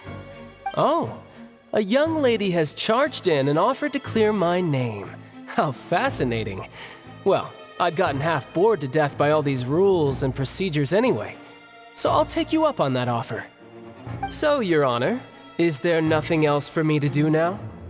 You may take a seat for now in the audience, but that doesn't mean the suspicions against you have been lifted.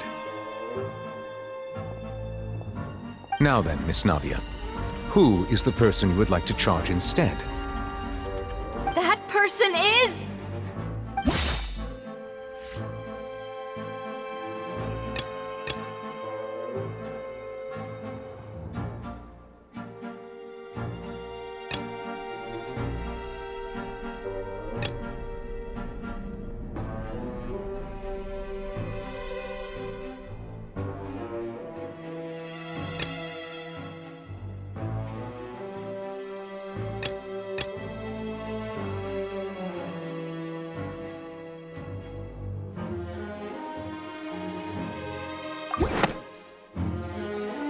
Marcel, the head of Confrérie of Cabrières!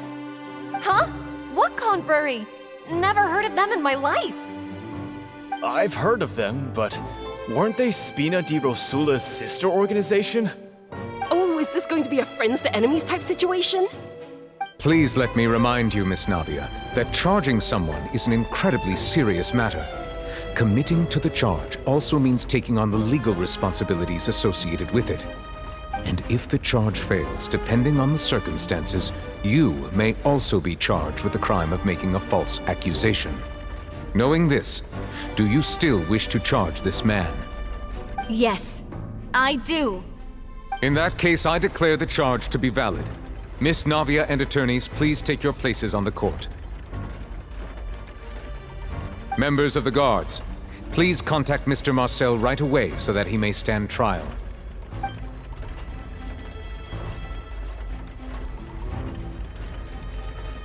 Mr. Marcel, you will not require an attorney. Is that correct? Apologies. It all just happened so quickly. I still haven't figured out what's going on. I think an attorney won't be necessary. This is probably just a misunderstanding between me and Navia. Very well. In that case, since both sides have now arrived, Miss Navia, please present your charges. I would like to take everyone back to 3 years ago, to the case of Callus the Unfaithful. Only through elucidating what really happened in that case can we connect all the dots for the serial disappearances case. Navia, do you really think that I was the one who killed your father? Come on, why would I do that? Callus was my benefactor, and remember both you and I only ran to the scene when we heard the sound of a gun. If that's enough to make me a suspect, wouldn't that make everyone at that banquet a suspect as well? I think there's no point in getting into the specifics right now. The audience doesn't even have the big picture yet. Even I'm struggling to remember some details of that case. Exactly correct, Your Honor. I must refresh everyone's memory about that case before I can explain my charge and reasoning. I see. In which case, I will recount the findings about that case as originally recorded by Maison Gardiennage.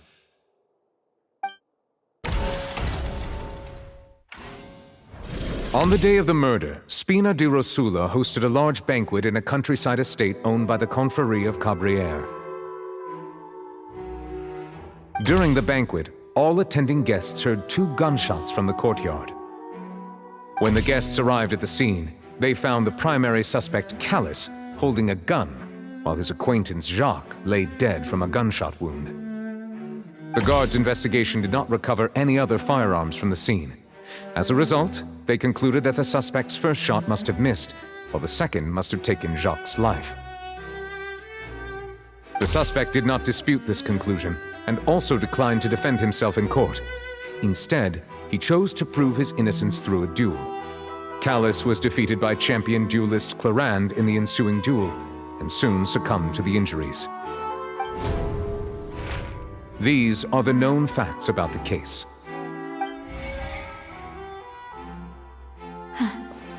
The one with the motive to kill was Jacques, not my father.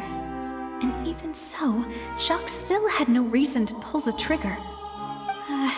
In truth, the third person shot Jacques first, and was shot in turn by my father when my father seized the gun from him.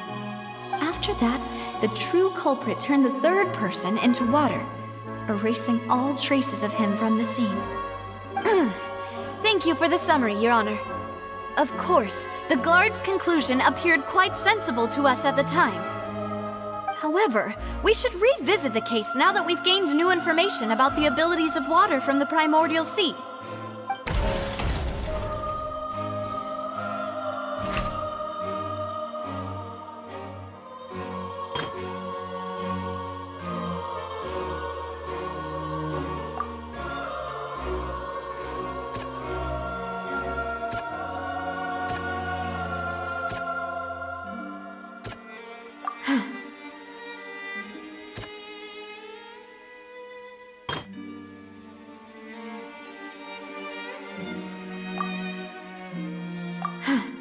Something's...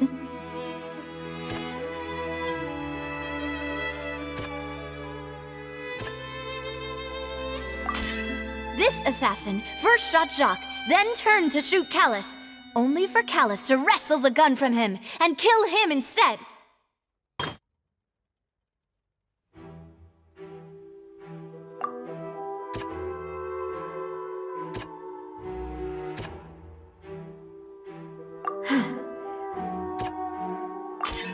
The testimony of the victim's family confirms that Jacques had thoughts of assassinating Callus when he set out for the banquet. However, in the end he reconsidered, and instead shared everything with Callus, hoping to seek the latter's protection. Unfortunately for Jacques, the true culprit had already considered this possibility, and had sent out another assassin.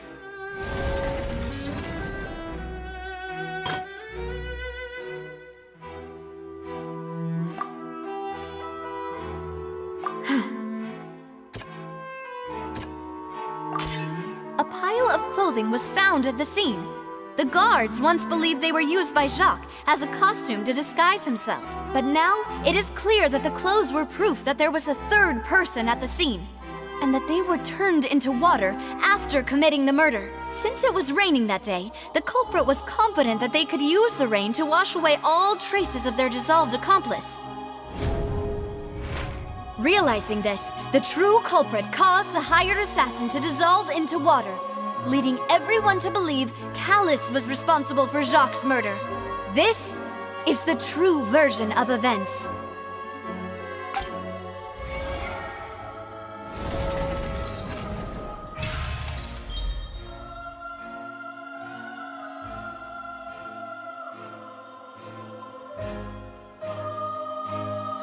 So that's what happened.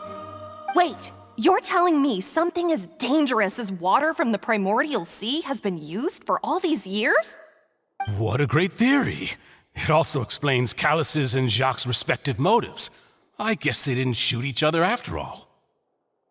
Mr. Marcel, you are the one being charged with the crime. You should provide a rebuttal if you wish to prove your innocence. But I think I agree with everything Navia just said. In fact, there was nothing in her speech that directly implicated me. Then, may I ask some questions? In my opinion, we primarily need to determine two things.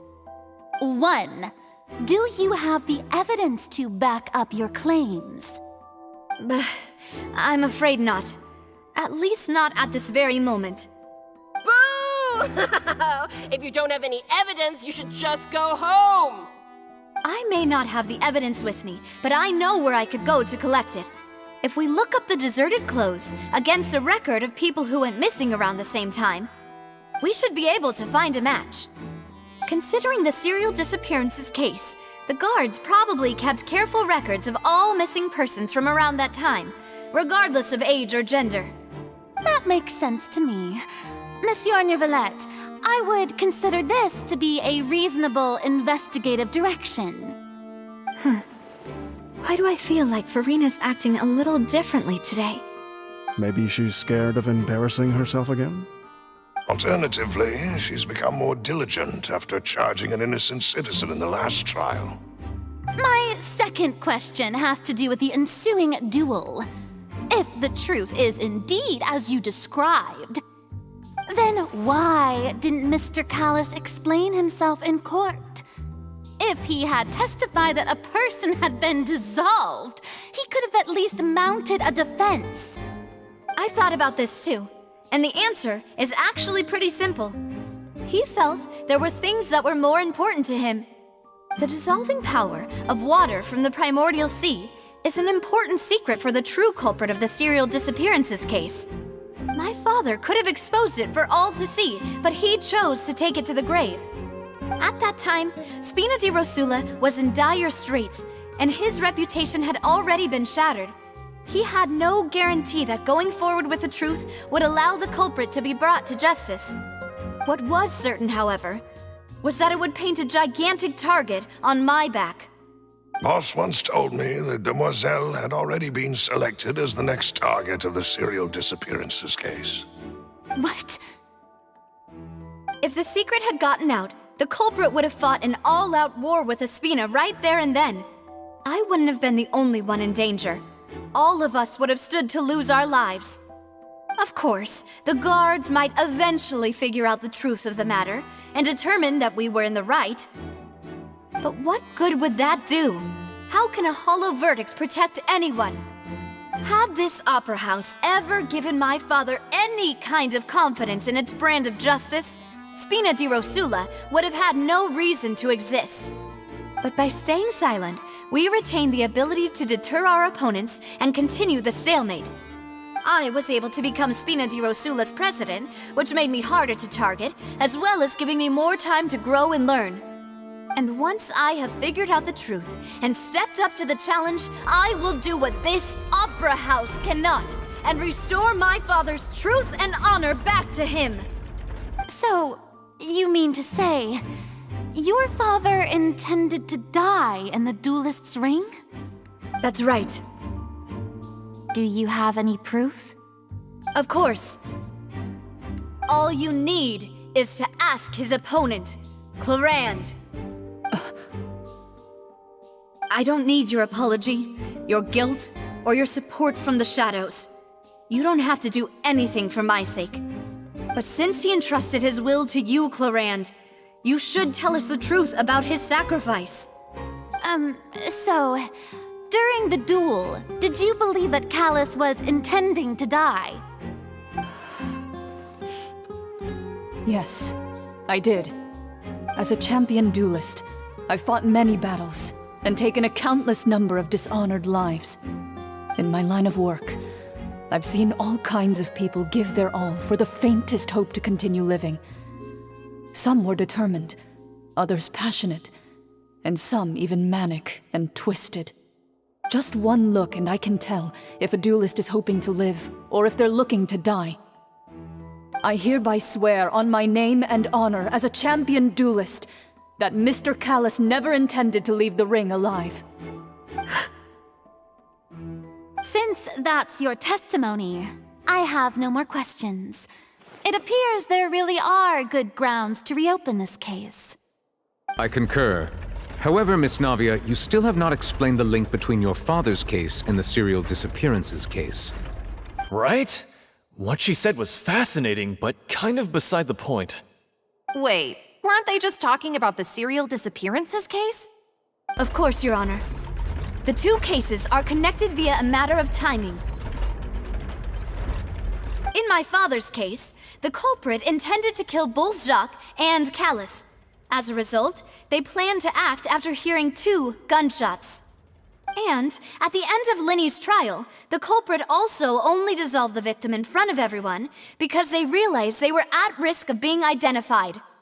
The culprit could only time their actions so precisely if they were already at the scene. Coincidentally, Marcel attended both the banquet and the trial.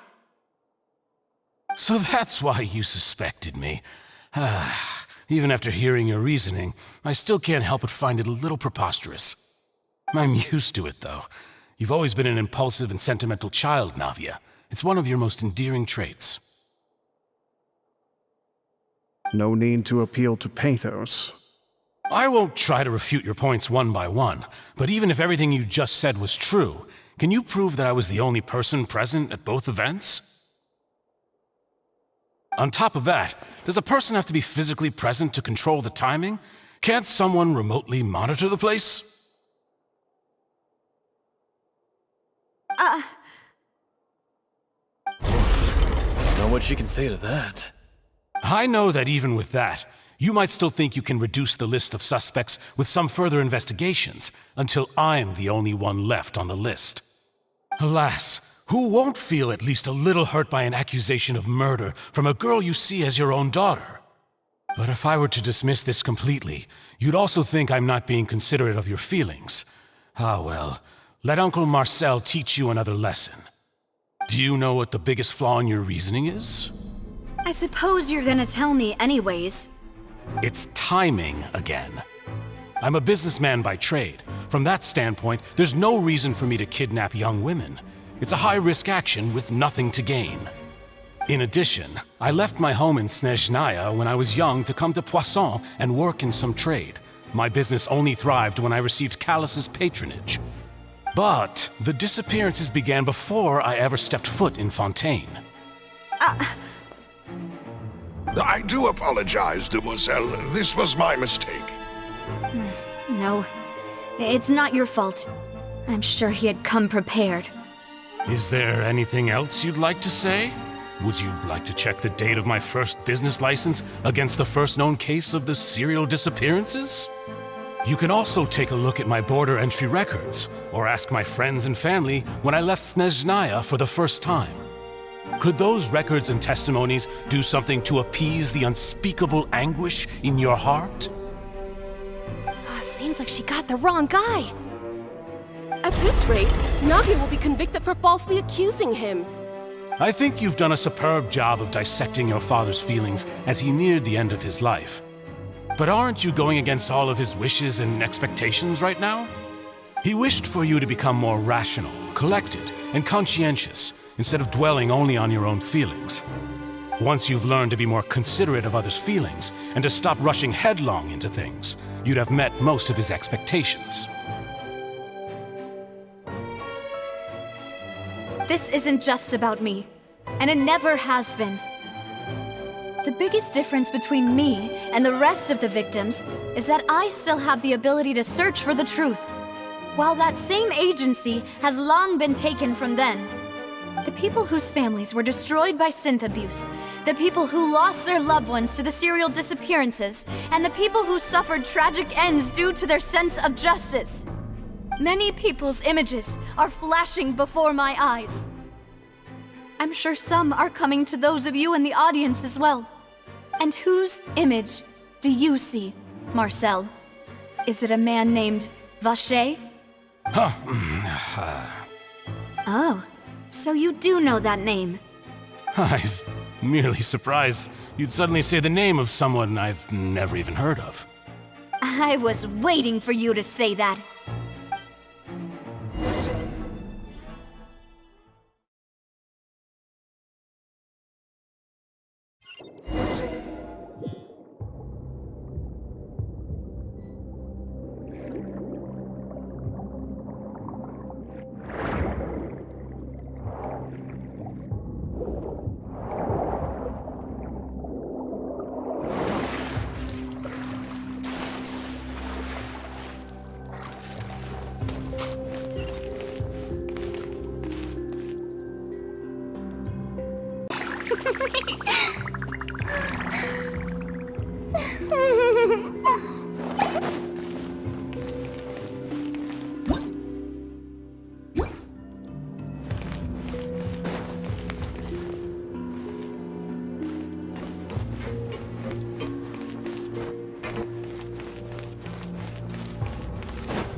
The show begins!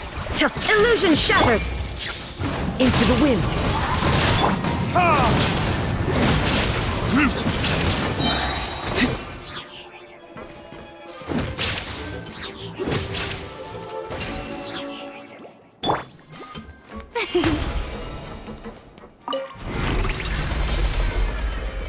Whoa!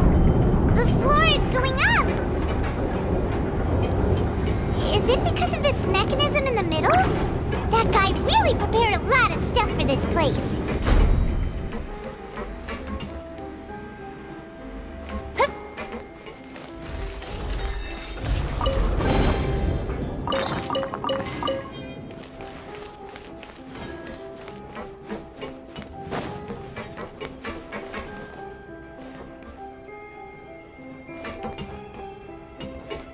Paimon thinks we need to go up, but Paimon doesn't see a way.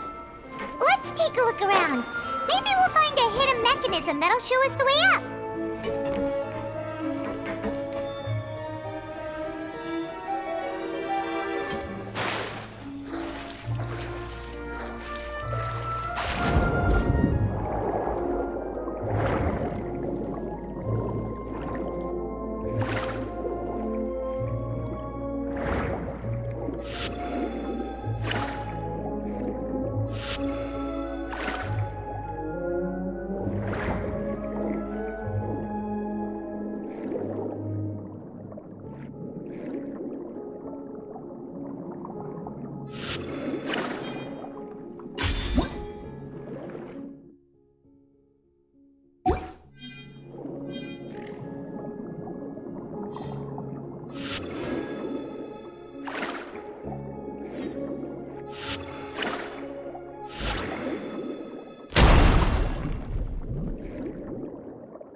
The water level is rising. Now we can swim to the top. But this is still a ways away from where we need to go.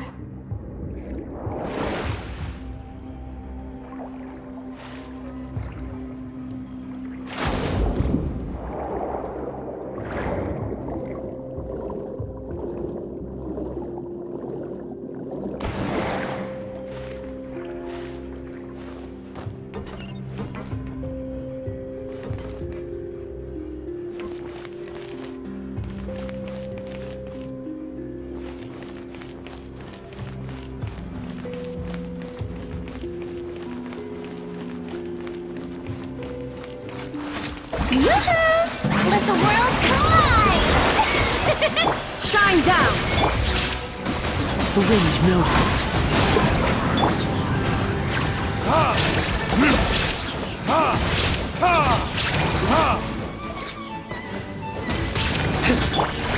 One with nature. May I present? Illusion shattered. Let my name echo in song!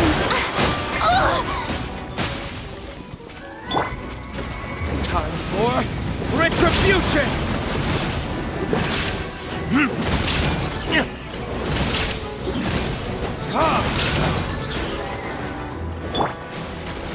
As one with wind and cloud. Into the wind.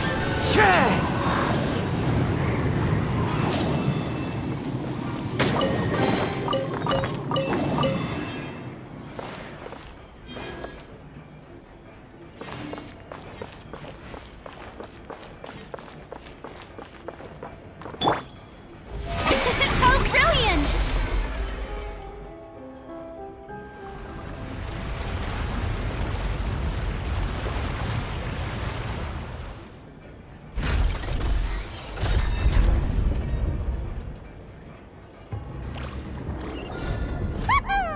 Now the path is clear! Let's go!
The show begins! There is no escape. One with nature.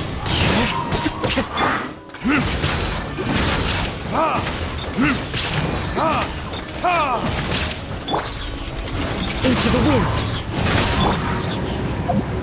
Torn to oblivion.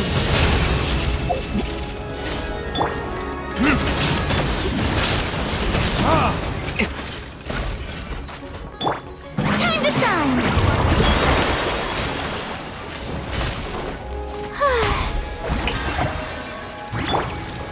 Clouds high. The birds call. One with nature. Illusion shattered.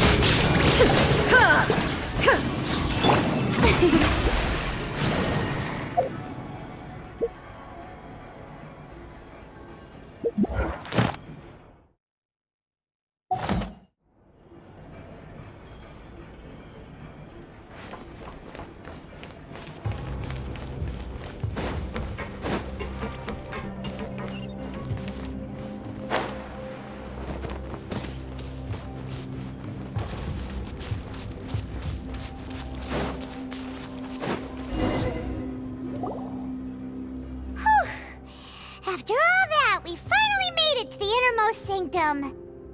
Though, as expected, the mastermind isn't here. That's right. Then let's hurry up and find some evidence so we can get back to the Opera House and help Navia.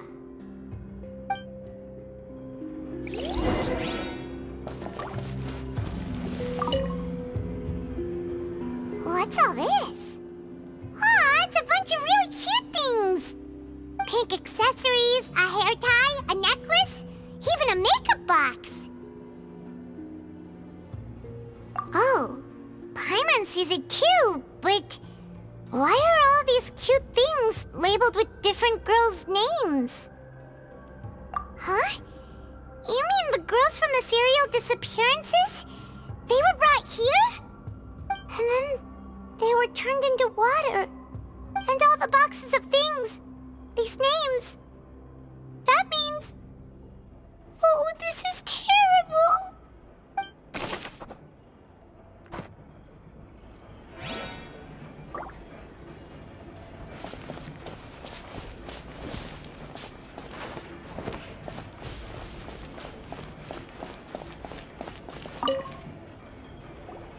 Whoa! There's so much synth here! And so many bottles of ingredients that probably just contain the waters of the primordial sea. Mixing in progress? Ready to drink? Stock sample? Huh.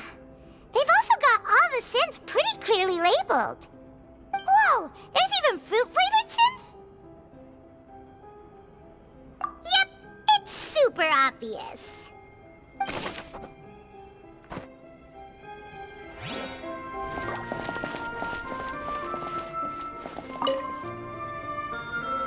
What's this over here? Looks like some kind of place for research. Experiment number 16 aims to verify Jacob Ingold's research conclusions on the primordial sea and use his theory as a foundation to achieve a breakthrough. The experiment was a failure. No individual managed to resurface from the water from the primordial sea. Female specimens 22, 23, and 24 were dissolved.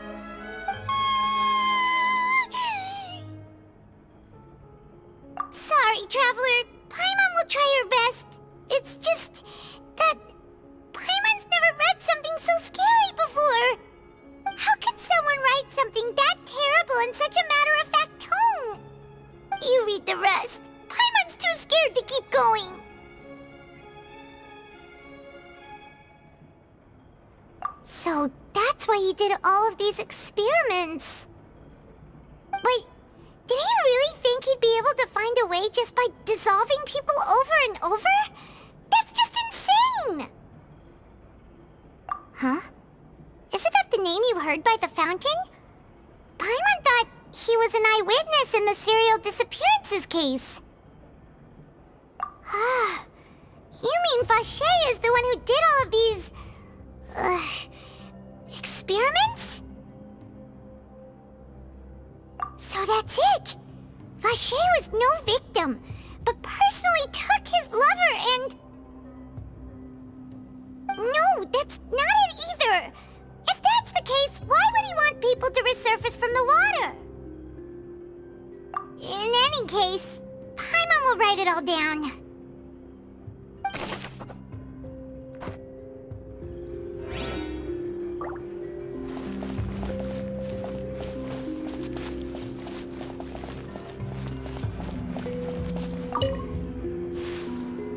Oh, look! There's an important-looking basin over here, and it's full of water! That means this is where they make all the synth! And that special water is the main ingredient! If you dilute it with normal water, you'll get synth, but the pure stuff can dissolve a human! Paimon will take notes on this incriminating evidence.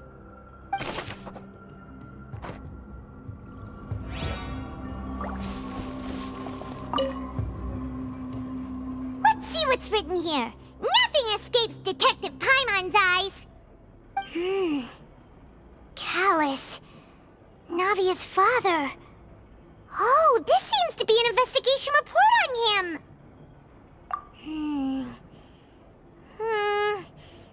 Yep, it's about finding someone to assassinate Jacques and Callus because of a lack of confidence that Jacques himself would go through with it. This should prove the existence of the third person, right? We still have not determined the exact content of the key information Callus has passed on to certain members of his organization. The old dog's a real menace to deal with. Even if he abides by the promise he's made to us, he will still have the upper hand. He can act whenever he wants to make our lives miserable. The only option left is to remove him from the picture entirely. I concur. Let's send someone to kill him. He won't declare war as long as we don't touch Navia. Oh, seems like we've got a bunch of correspondence between the higher-ups. They're all just so evil.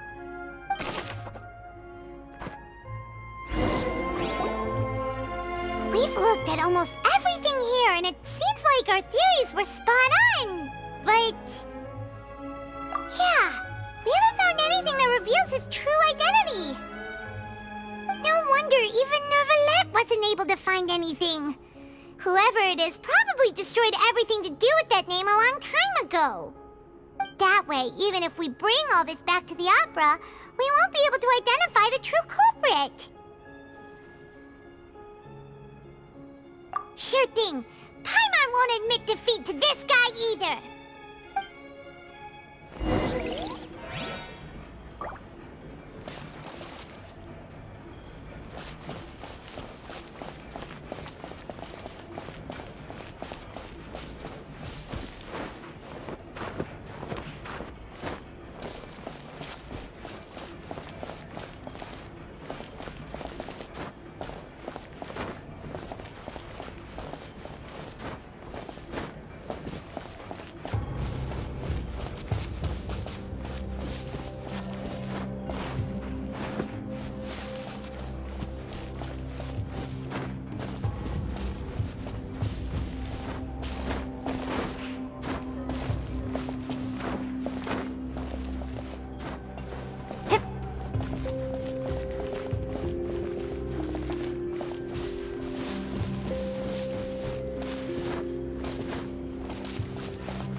carefully.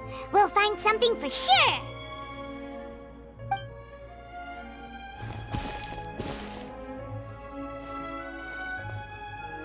Ugh. Nothing at all. And Paimon can't even find snacks either. Whoa, really? Let Paimon see. Vinier. Isn't that Vache's lover's name? Then you found her diary. Let's see. Aw. It's just a normal diary chronicling their love story. She was so sweet, too. Oh, Paimon feels even worse for her now.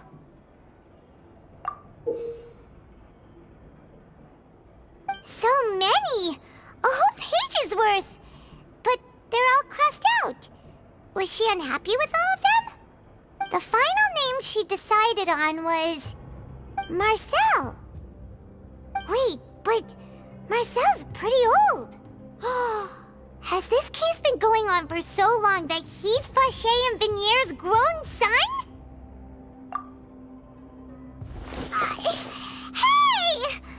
Paimon still hasn't figured it out yet.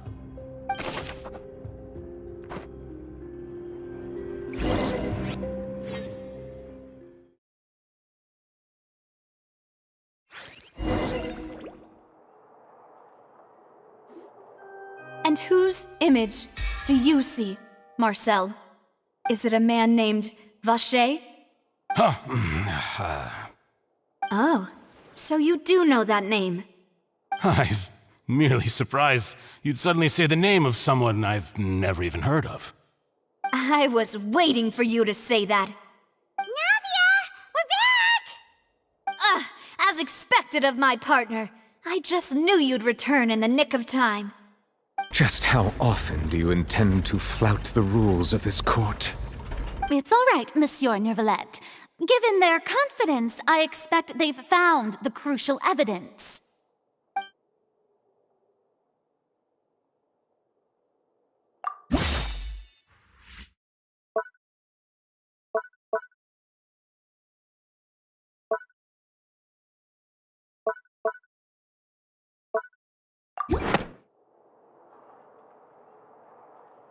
But the truth of it, Marcel, is that you've always been Vacher.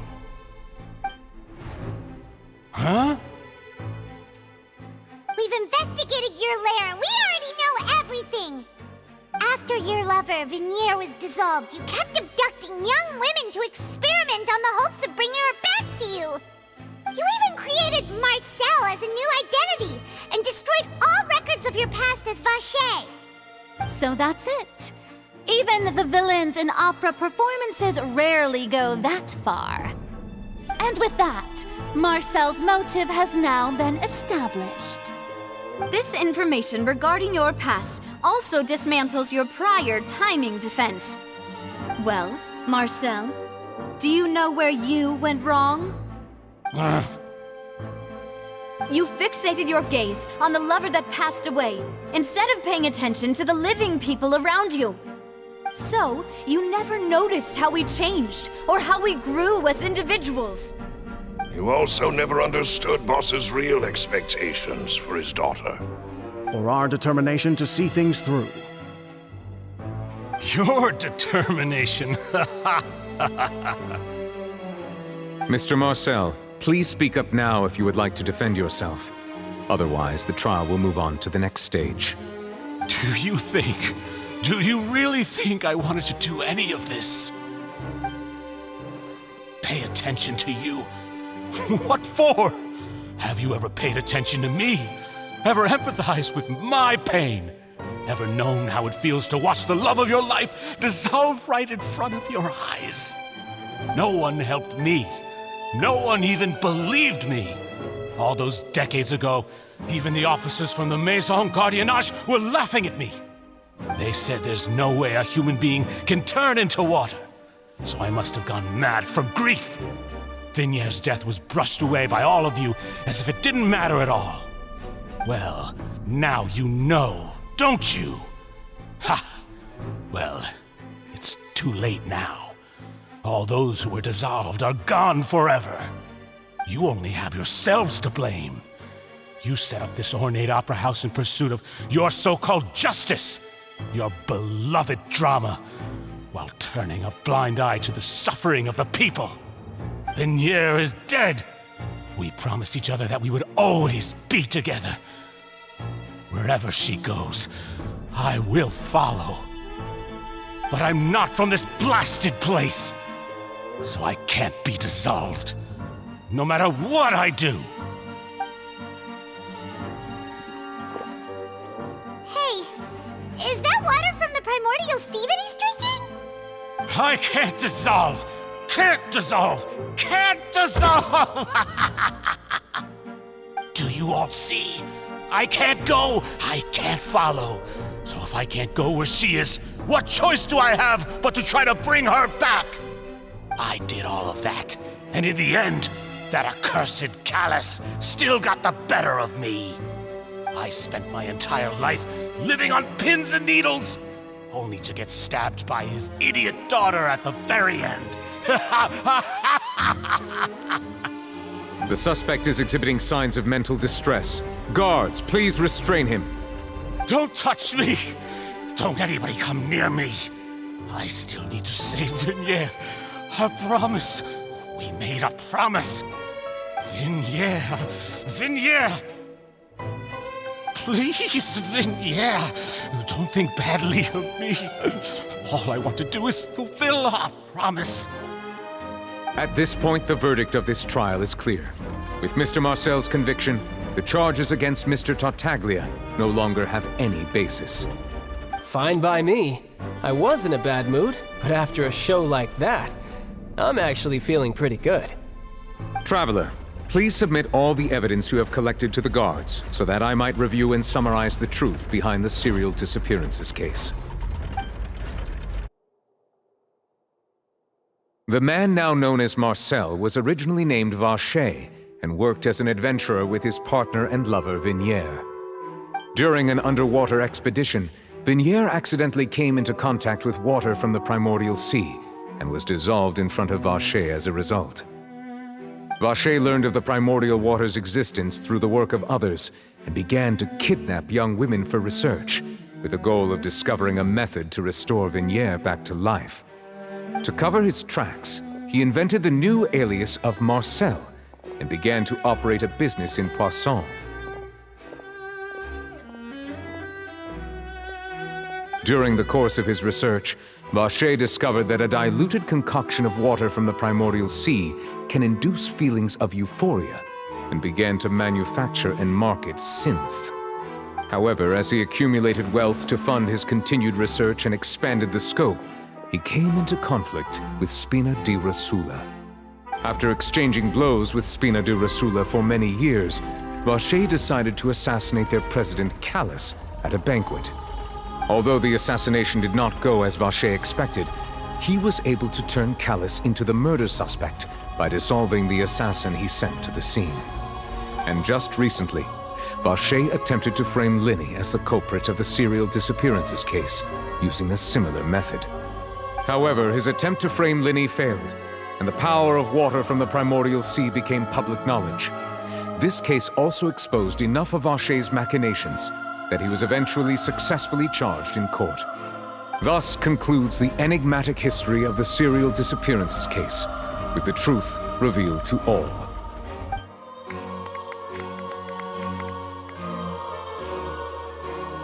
The Oratrice will now deliver the final verdict regarding the charges against Mr. Vacher.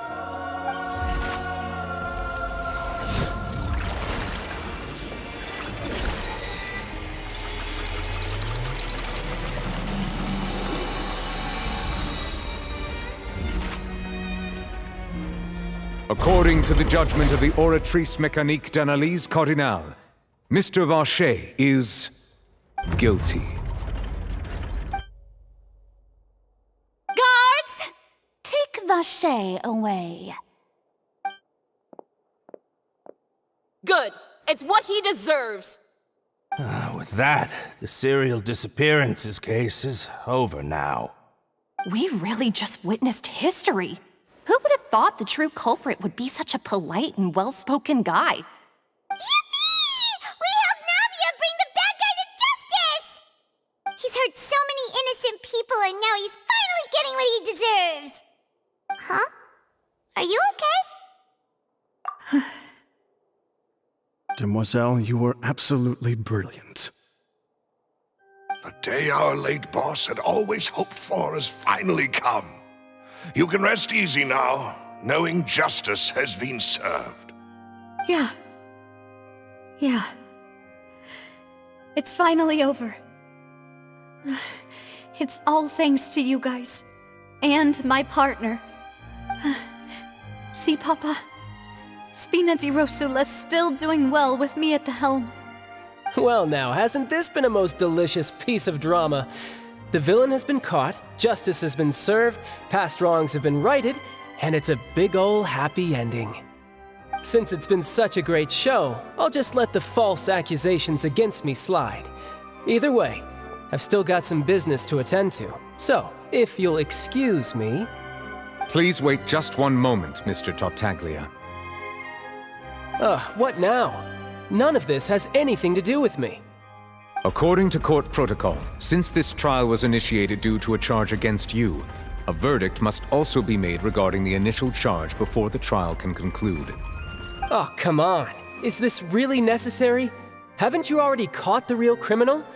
Isn't it time for side characters like me to exit stage left?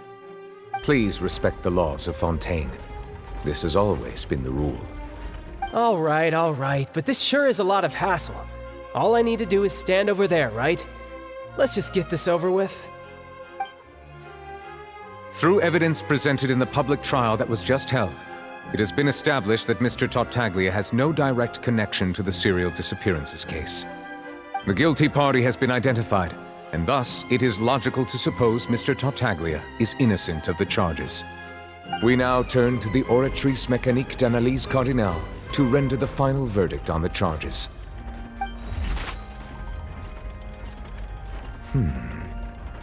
According to the judgment of the Oratrice Mécanique d'Analyse Cardinale, Mr. Tartaglia is guilty. What? Hey! That's not funny! Didn't you just say I'm supposed to be innocent? What's with this verdict? Is your justice machine malfunctioning? Huh?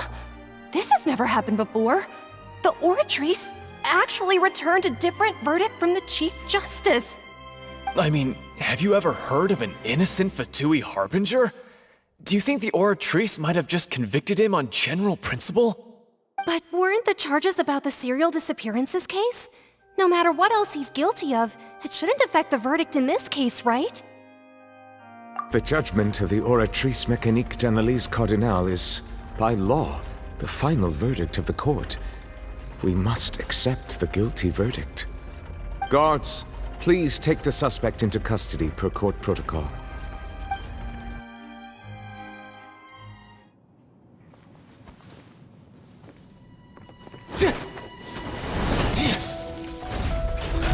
So this is how justice is done in Fontaine. What a joke. You've got your rules. Well, I've got mine too!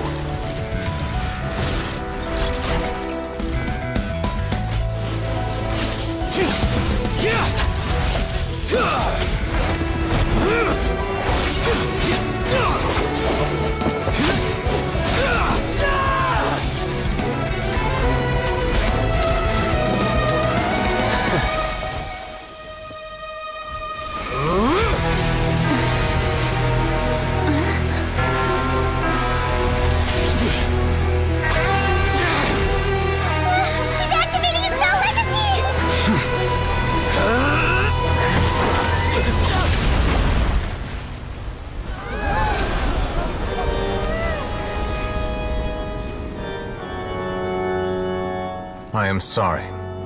If you have been wronged, we will find the truth. But the rules of the court must be upheld.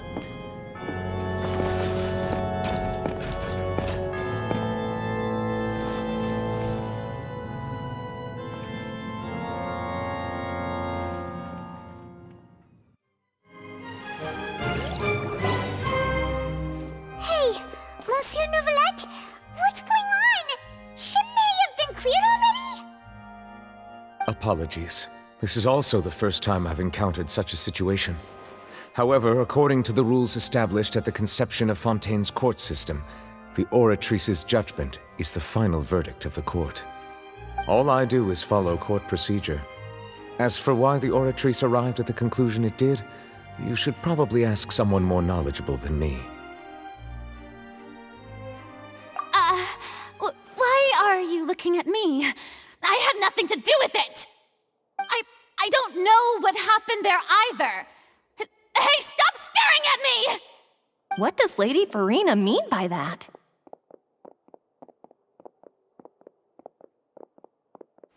She says she has no idea either, but that's impossible. Didn't she create the Oratrice herself? Yeah, so are the verdicts reliable or not? Can results like this really be called justice?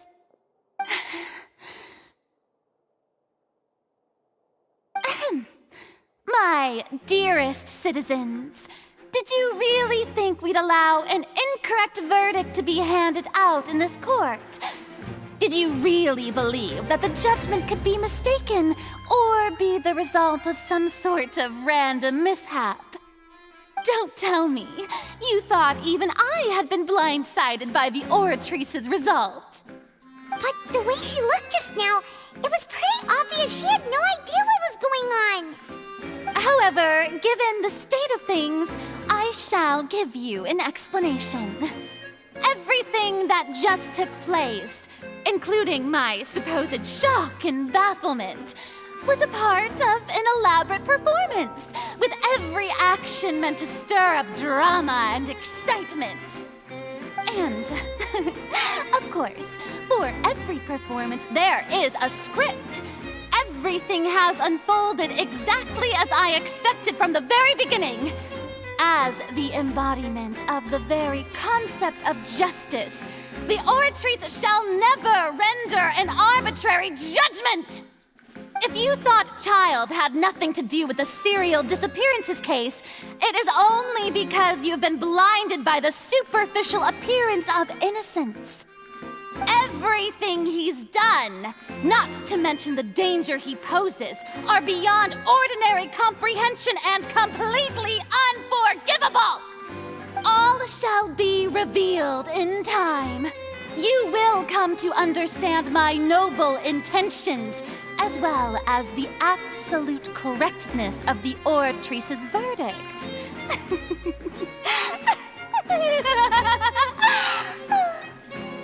Now, having said that, although I hate to leave things hanging in suspense, it is now time for this performance to end. As the lead actress, I shall be the first to take my leave. Toodaloo! So she chose to make her escape after all, did she? So you're saying we shouldn't put much stock into what she just said? She probably just put on that performance to save face. As for the truth, it's unlikely that she actually has any idea. However, please be assured that I will continue to investigate this case in a personal capacity. Just as I promised, if the judgment has been incorrect, we will do our utmost to clear his name. All right. Even though we feel pretty badly for him, we'll take your word for it for now. After all, he's done plenty of bad stuff, so he should have known he'd go to prison someday, right?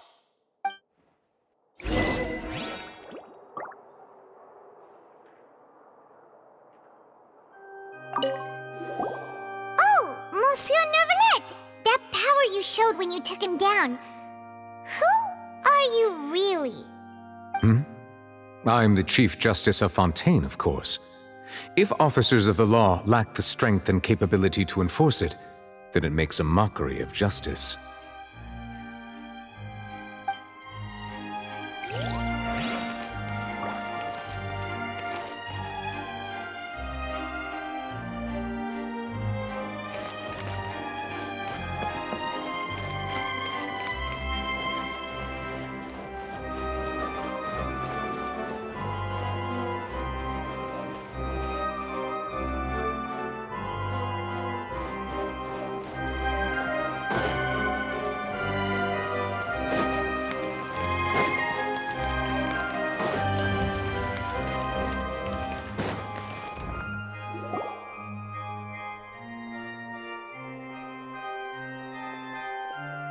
Hey, what are you doing? Quick, stop him!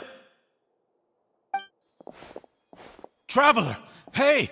Traveler! Marcel! What are you doing over here? Stop resisting arrest! Cease, or we'll add another charge to the list! No, wait! I just want to ask the Traveler something. I'm not looking to run away. Please, just let me ask this one small thing. Go on. Thank you. Thank you. I was being led away when I finally realized something. Where did you first hear the name Vache? I erased all records of that name. So, unless... Are you still trying to prove your innocence? Give it up. You've already been convicted. Really? You did? You're sure? You met her? But how could that be? How did you manage to do it? The Fountain of Lucine? Then she's been so close to me all along. And I just never...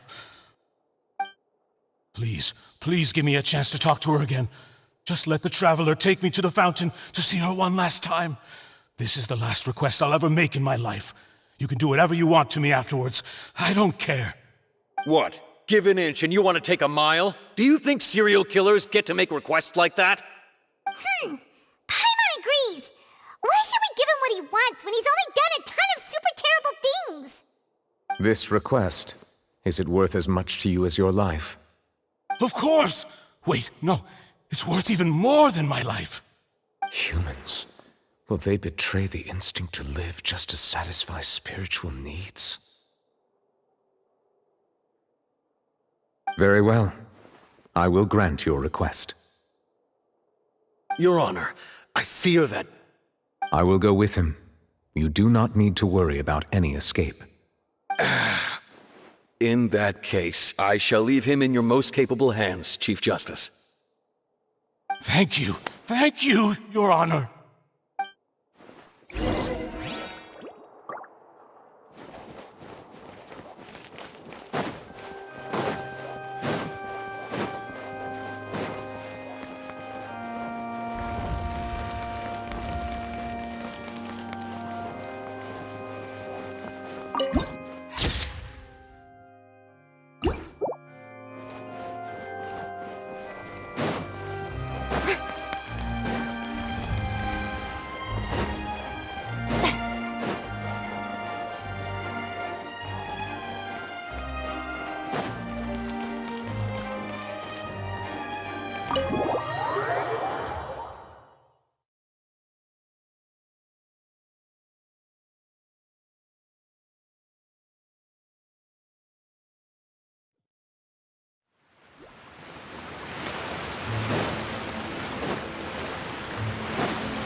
Is this the place?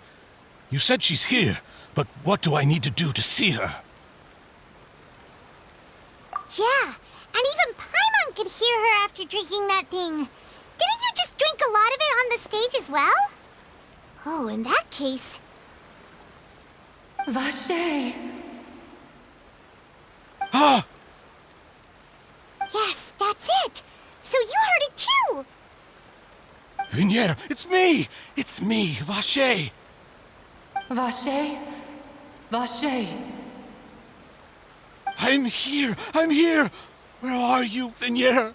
I'm coming for you. I'm finally here for you. Hey, wait! Be careful! Hey, wait!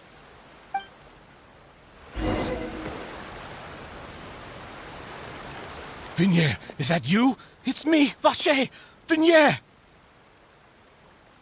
Vache? Why did you come? Didn't I say? You don't need to look for me. You look a lot older than I remember. How long has it been? It's been more than 20 years. I've suffered for over 20 years since the day you left. All this time, only the thought of bringing you back has kept me alive. Nothing else mattered to me. I must be dreaming. Who would have thought I'd get the chance to tell you all of my feelings like this? Vignier, you are my everything. I really don't know how I could live without you. But Vache, if you ask me, this world would be better off without you.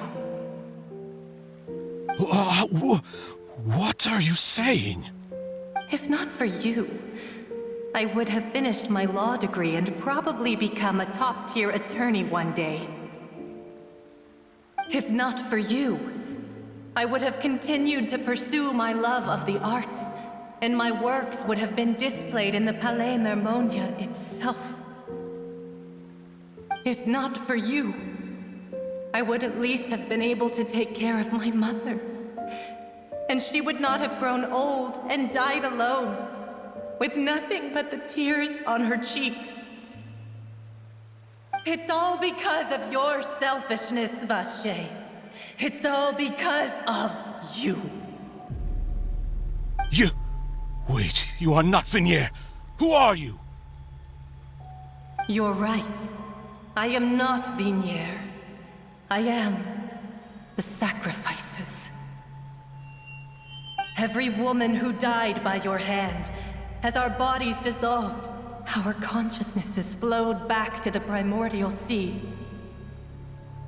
Our thoughts circulated endlessly within the primordial sea, and we were no longer individuals, but we became one, just as streams of water come together in the sea. I'm Cressy. I'm Lemony. I'm Azine. The only one I am not is Vignier. Why? But then, where is Vignier? She doesn't want to see you anymore. Every tendril of her consciousness is avoiding you. This is what you get for your selfishness. Your selfishness robbed us of our lives and our futures. You said time and time again that you'd do any and everything for her. But did you ever consider whether she'd want to see you do the things that you did? If she would despise you for what you became?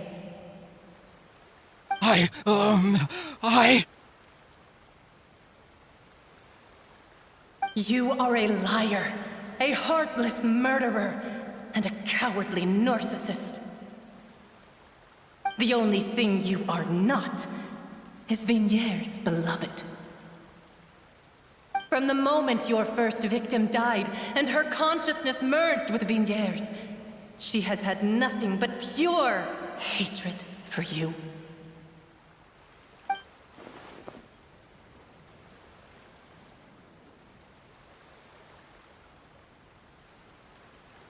No!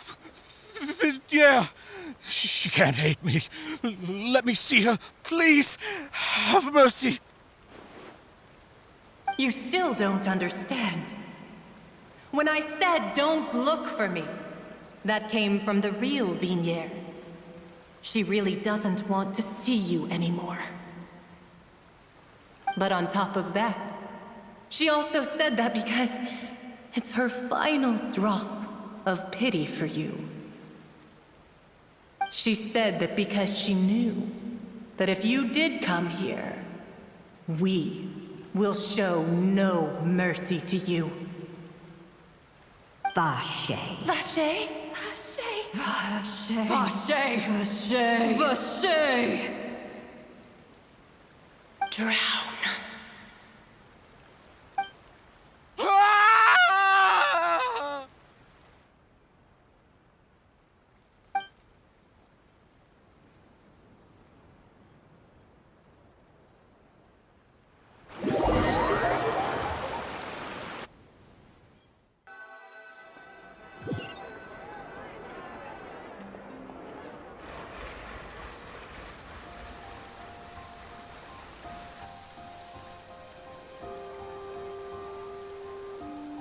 Finally, we have some time to do shopping. Gosh, it's really been a long time since we've been able to relax. Ah, well met, partner. I knew something great was going to happen when I woke up in such a good mood today. Even this weather can't put a damper on the demoiselle's mood. It's a pleasure to see you both again. Oh, hey, Navia! It's been a few days. Paimon's already started to miss you. Oh, now that I believe. I'm easy to work with and always bring home the bacon. Who wouldn't treasure having a partner like me? Sounds like you're really enjoying life these days, Navia. What have you been busy with since the trial? It's just been one thing after the other. I've been making non-stop trips between Poisson and the courts in Sen. Everyone from Spina di Rosula organized a memorial for my father. We never held a memorial when he first died, since everyone knew that even if we held one back then, no one was going to come. This time, though, everyone in Poisson, and even many people from the court, all attended. So his name's definitely been cleared now. That's what we like to hear. It's been the dearest wish of Demoiselle all along. That blasted stubborn fool. I was right to put my faith in him. I'm so glad I didn't give up on the case all those years ago. Oh, by the way, I ran into Charlotte just after I left the memorial service. Well, maybe it'd be more accurate to say I knew she would be there, and there was no way she'd just let me go. Huh? So you know Charlotte too? The Charlotte? Journalist from the Steambird? Yeah, way back when I first became the president of the Spina di Rosula, she was all over me. Wouldn't take no for an answer. I believe the story was called The True Heart of Darkness, Secret Tales of the Yellow Rose. To be fair, though, it was a really flattering feature. So, we've been on pretty good terms ever since. She was trying to lean on our friendship to get me to do an exclusive piece on the serial disappearances case. Oh yeah, she told us about that. She's always been super interested in that case, so now her wish has finally come true too. Anyway, I told her to make sure that when she writes about you guys entering the opera house with the critical evidence, that you both sound really cool. Now that's another thing to look forward to. We trust Charlotte's skills with a pen for sure. Oh, and in other news, I also took Clarand out for a meal. Oh, are you two on better terms now? While you were investigating Vache's headquarters, Clarand gave testimony on my father's behalf. It was thanks to her that we were able to turn the tide. I wanted to thank her. I mean, there's also no point in being awkward all the time, so we took the chance to reconcile with each other. Oh, that's great. Paimon also thought Clarand wasn't actually a bad person. It's always good to have more friends. Anyway, now that the case has finally been solved, perhaps it will slowly begin to fade from the public consciousness. Oh, actually, there's still one last thing I need to do. What is it? I should pay a visit to my father's grave and tell him the truth of what happened, as well as how it all ended.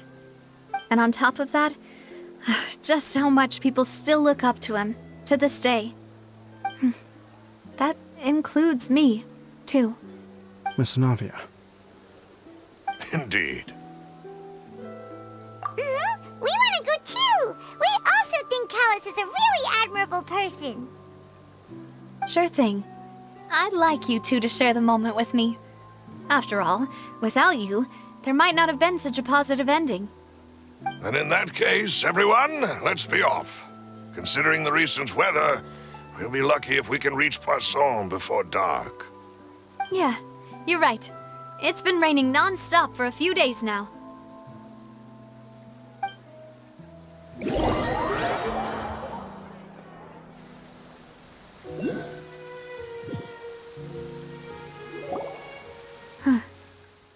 This is where my father's grave is. To be perfectly honest, even I haven't been back here for a long time. Huh? There's someone there already. Wait, that figure. It can't be... Isn't that Nervalette? Why would the Chief Justice be here? Huh? Navia?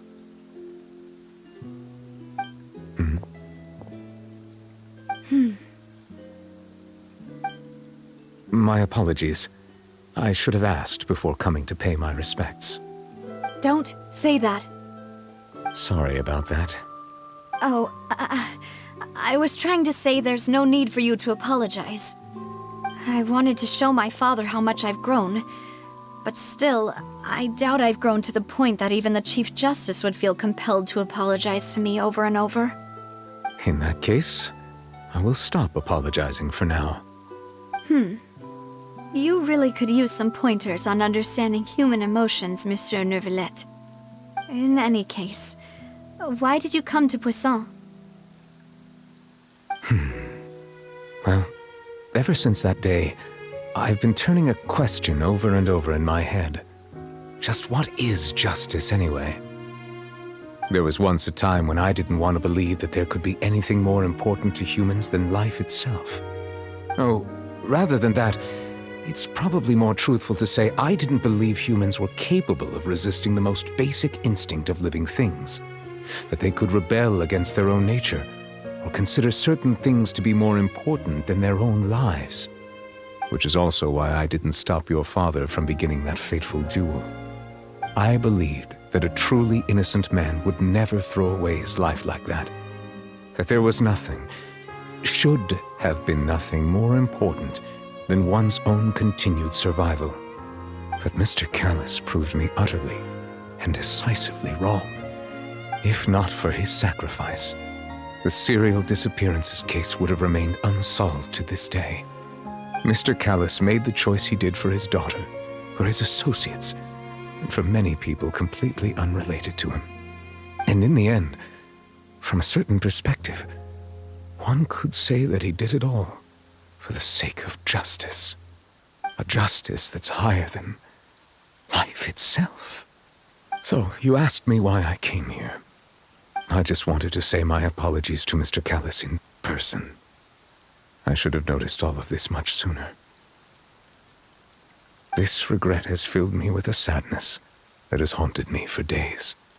That high and mighty chair in the Opera Epiclese indeed insulates one from many important things. Spina di Rosula, thank you so much for your hard work and perseverance. I'm sorry for being mad at you before. So, you're actually one of those types that's cold on the outside, but pretty thoughtful on the inside, huh? That reminds me of Silver, one of my guys. Sorry about that. Self-expression is not one of my strong suits. Didn't I just say you don't need to apologize? Ah, so Navia and Neuvillette seem to have made their peace as well. Let's not disturb them for now. We can wait till after they're done.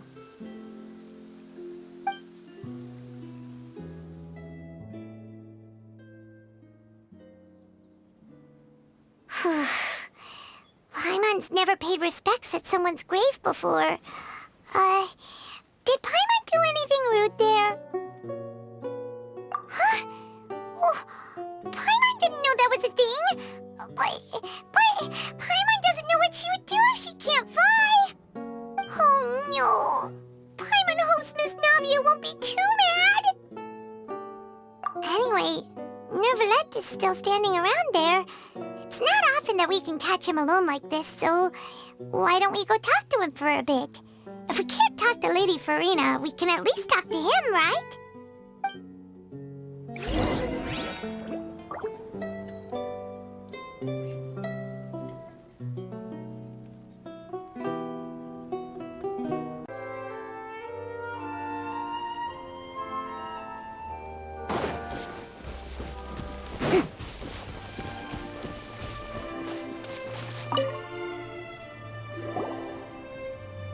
Oh, it's you two. Did Miss Navia invite you to come pay your respects to her father? Mm-hmm. We ran into Navia on the streets today, so we just followed her here. I see. Then is there something that I can help you with? Well, it's pretty hard to run into you like this since you're usually super busy. So we figured we could try to ask you a few questions, if that's okay. Please feel free. Though outsiders, you helped us solve one of the greatest mysteries in Fontaine, and it would be my pleasure to return the favor.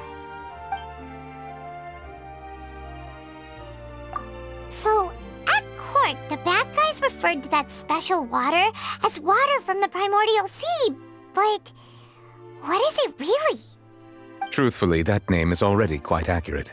I can only surmise that Vache and his ilk only learned of its nature and existence after extensive research. There used to be a special sea on the surface of this planet. The nature of its seawater was rather different from that of the sea we know today. Most of Tevat's life forms were first born in that special sea. You could say it nurtured much of the life on this planet. Huh. So it really was where everything began. It makes sense to call it primordial then. But today, the primordial sea no longer exists on the planet's surface. What Vache discovered must have been some kind of special case, or a remnant from a truly ancient age. Huh. So that's how it is. Oh, you really know everything, Monsieur Neuvillette.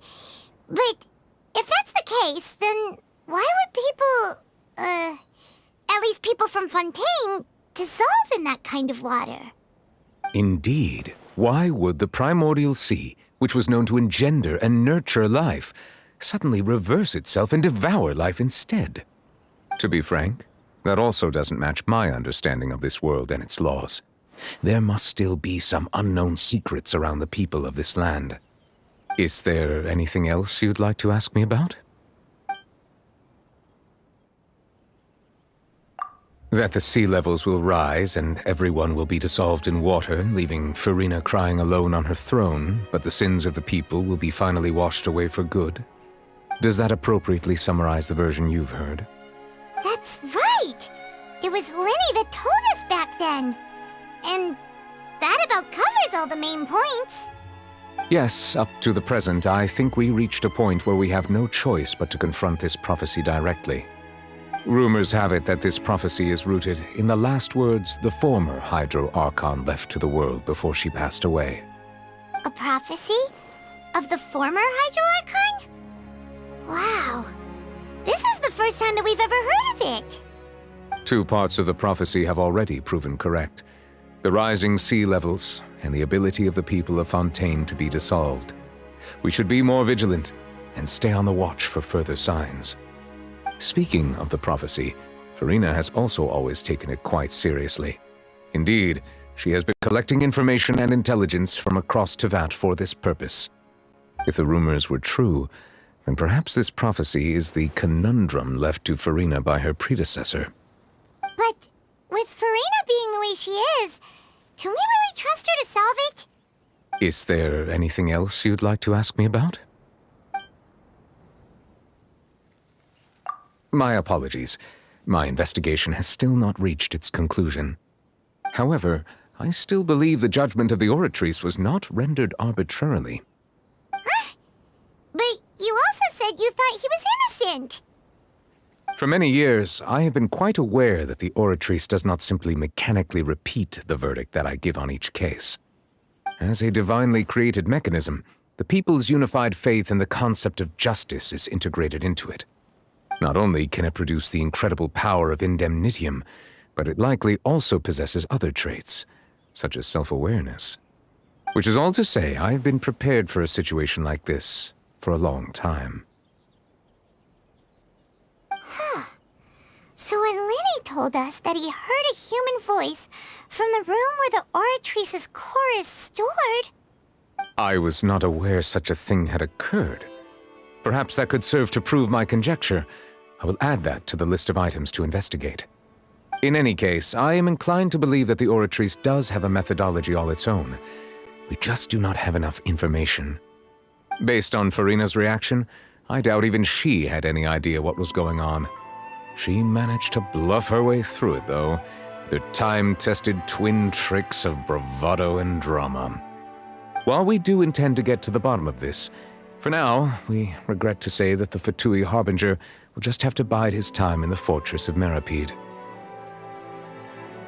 If we did incorrectly convict him of crimes he did not commit, we will most certainly compensate him to the fullest extent allowed by the law. If you ask Paimon, the only compensation he'll want is a no-holds-barred fight with you. Is there anything else you'd like to ask me about? Your sibling, another blonde-haired traveler. I'm sorry, but I've never seen anyone who matches that description. If he ever stepped foot in Fontaine, I'm sure he followed our laws to the letter and had no reason to appear on the stage of the opera Epicles. Is there anything else you'd like to ask me about?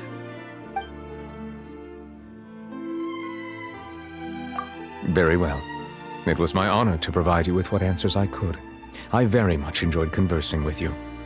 It will soon be time for me to leave this blissful tranquility behind and return to Palais Memoria. You really are super busy, Monsieur Neuvillette. Paimon thought you only came here to pay your respects today because you had the day off. Crime and villainy do not have the day off, and so justice must work around the clock as well. This is merely the nature of a justice's work. All right. You've got a point. Huh? Paimon just noticed that the rain has stopped.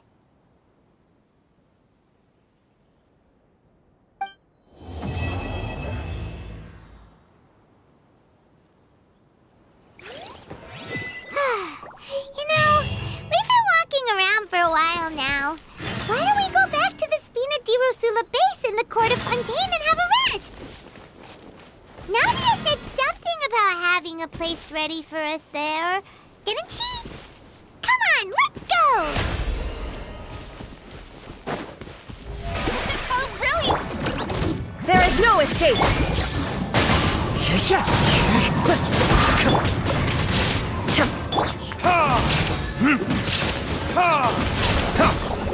Illusion shattered! Into the wind!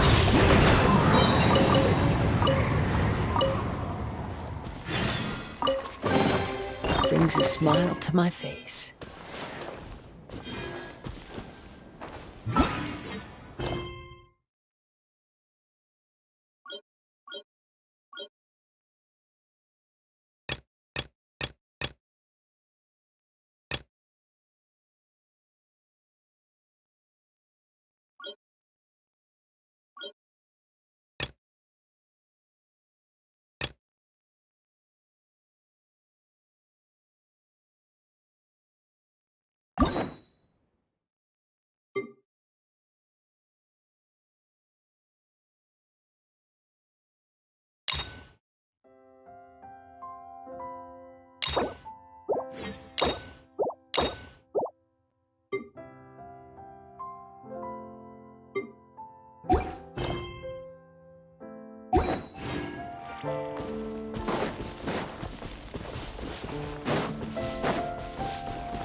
Let the world collide!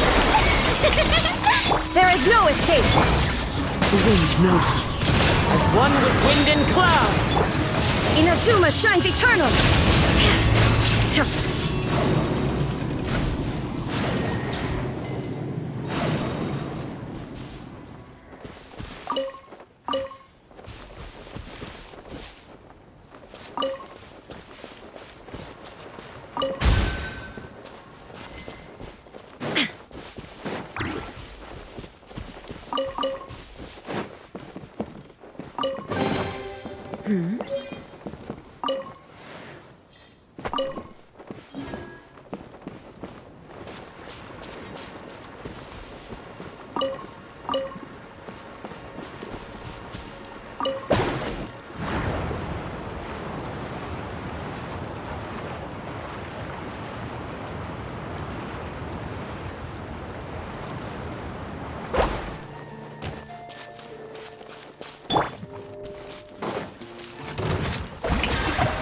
Strike a pose! Shine down! Into the wind!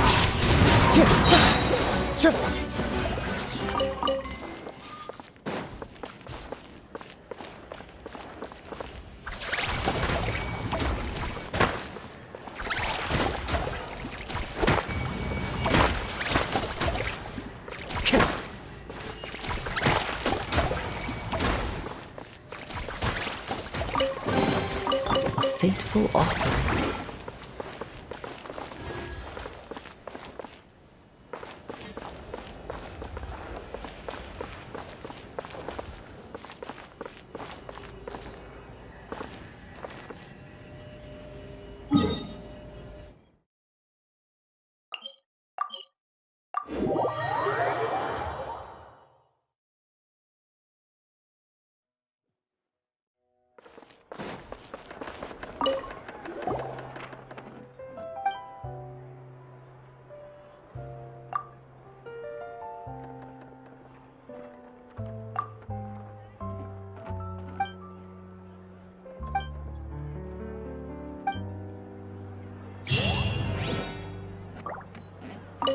Ad Astra at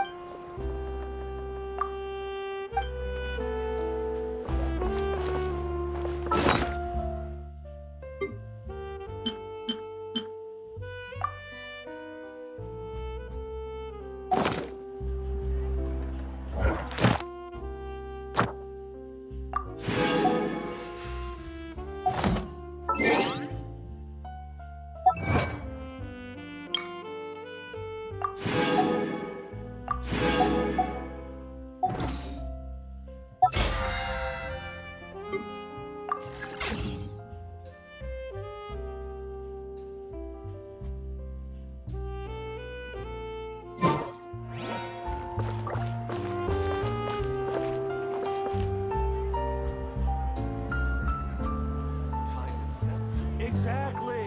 But none of them believed me.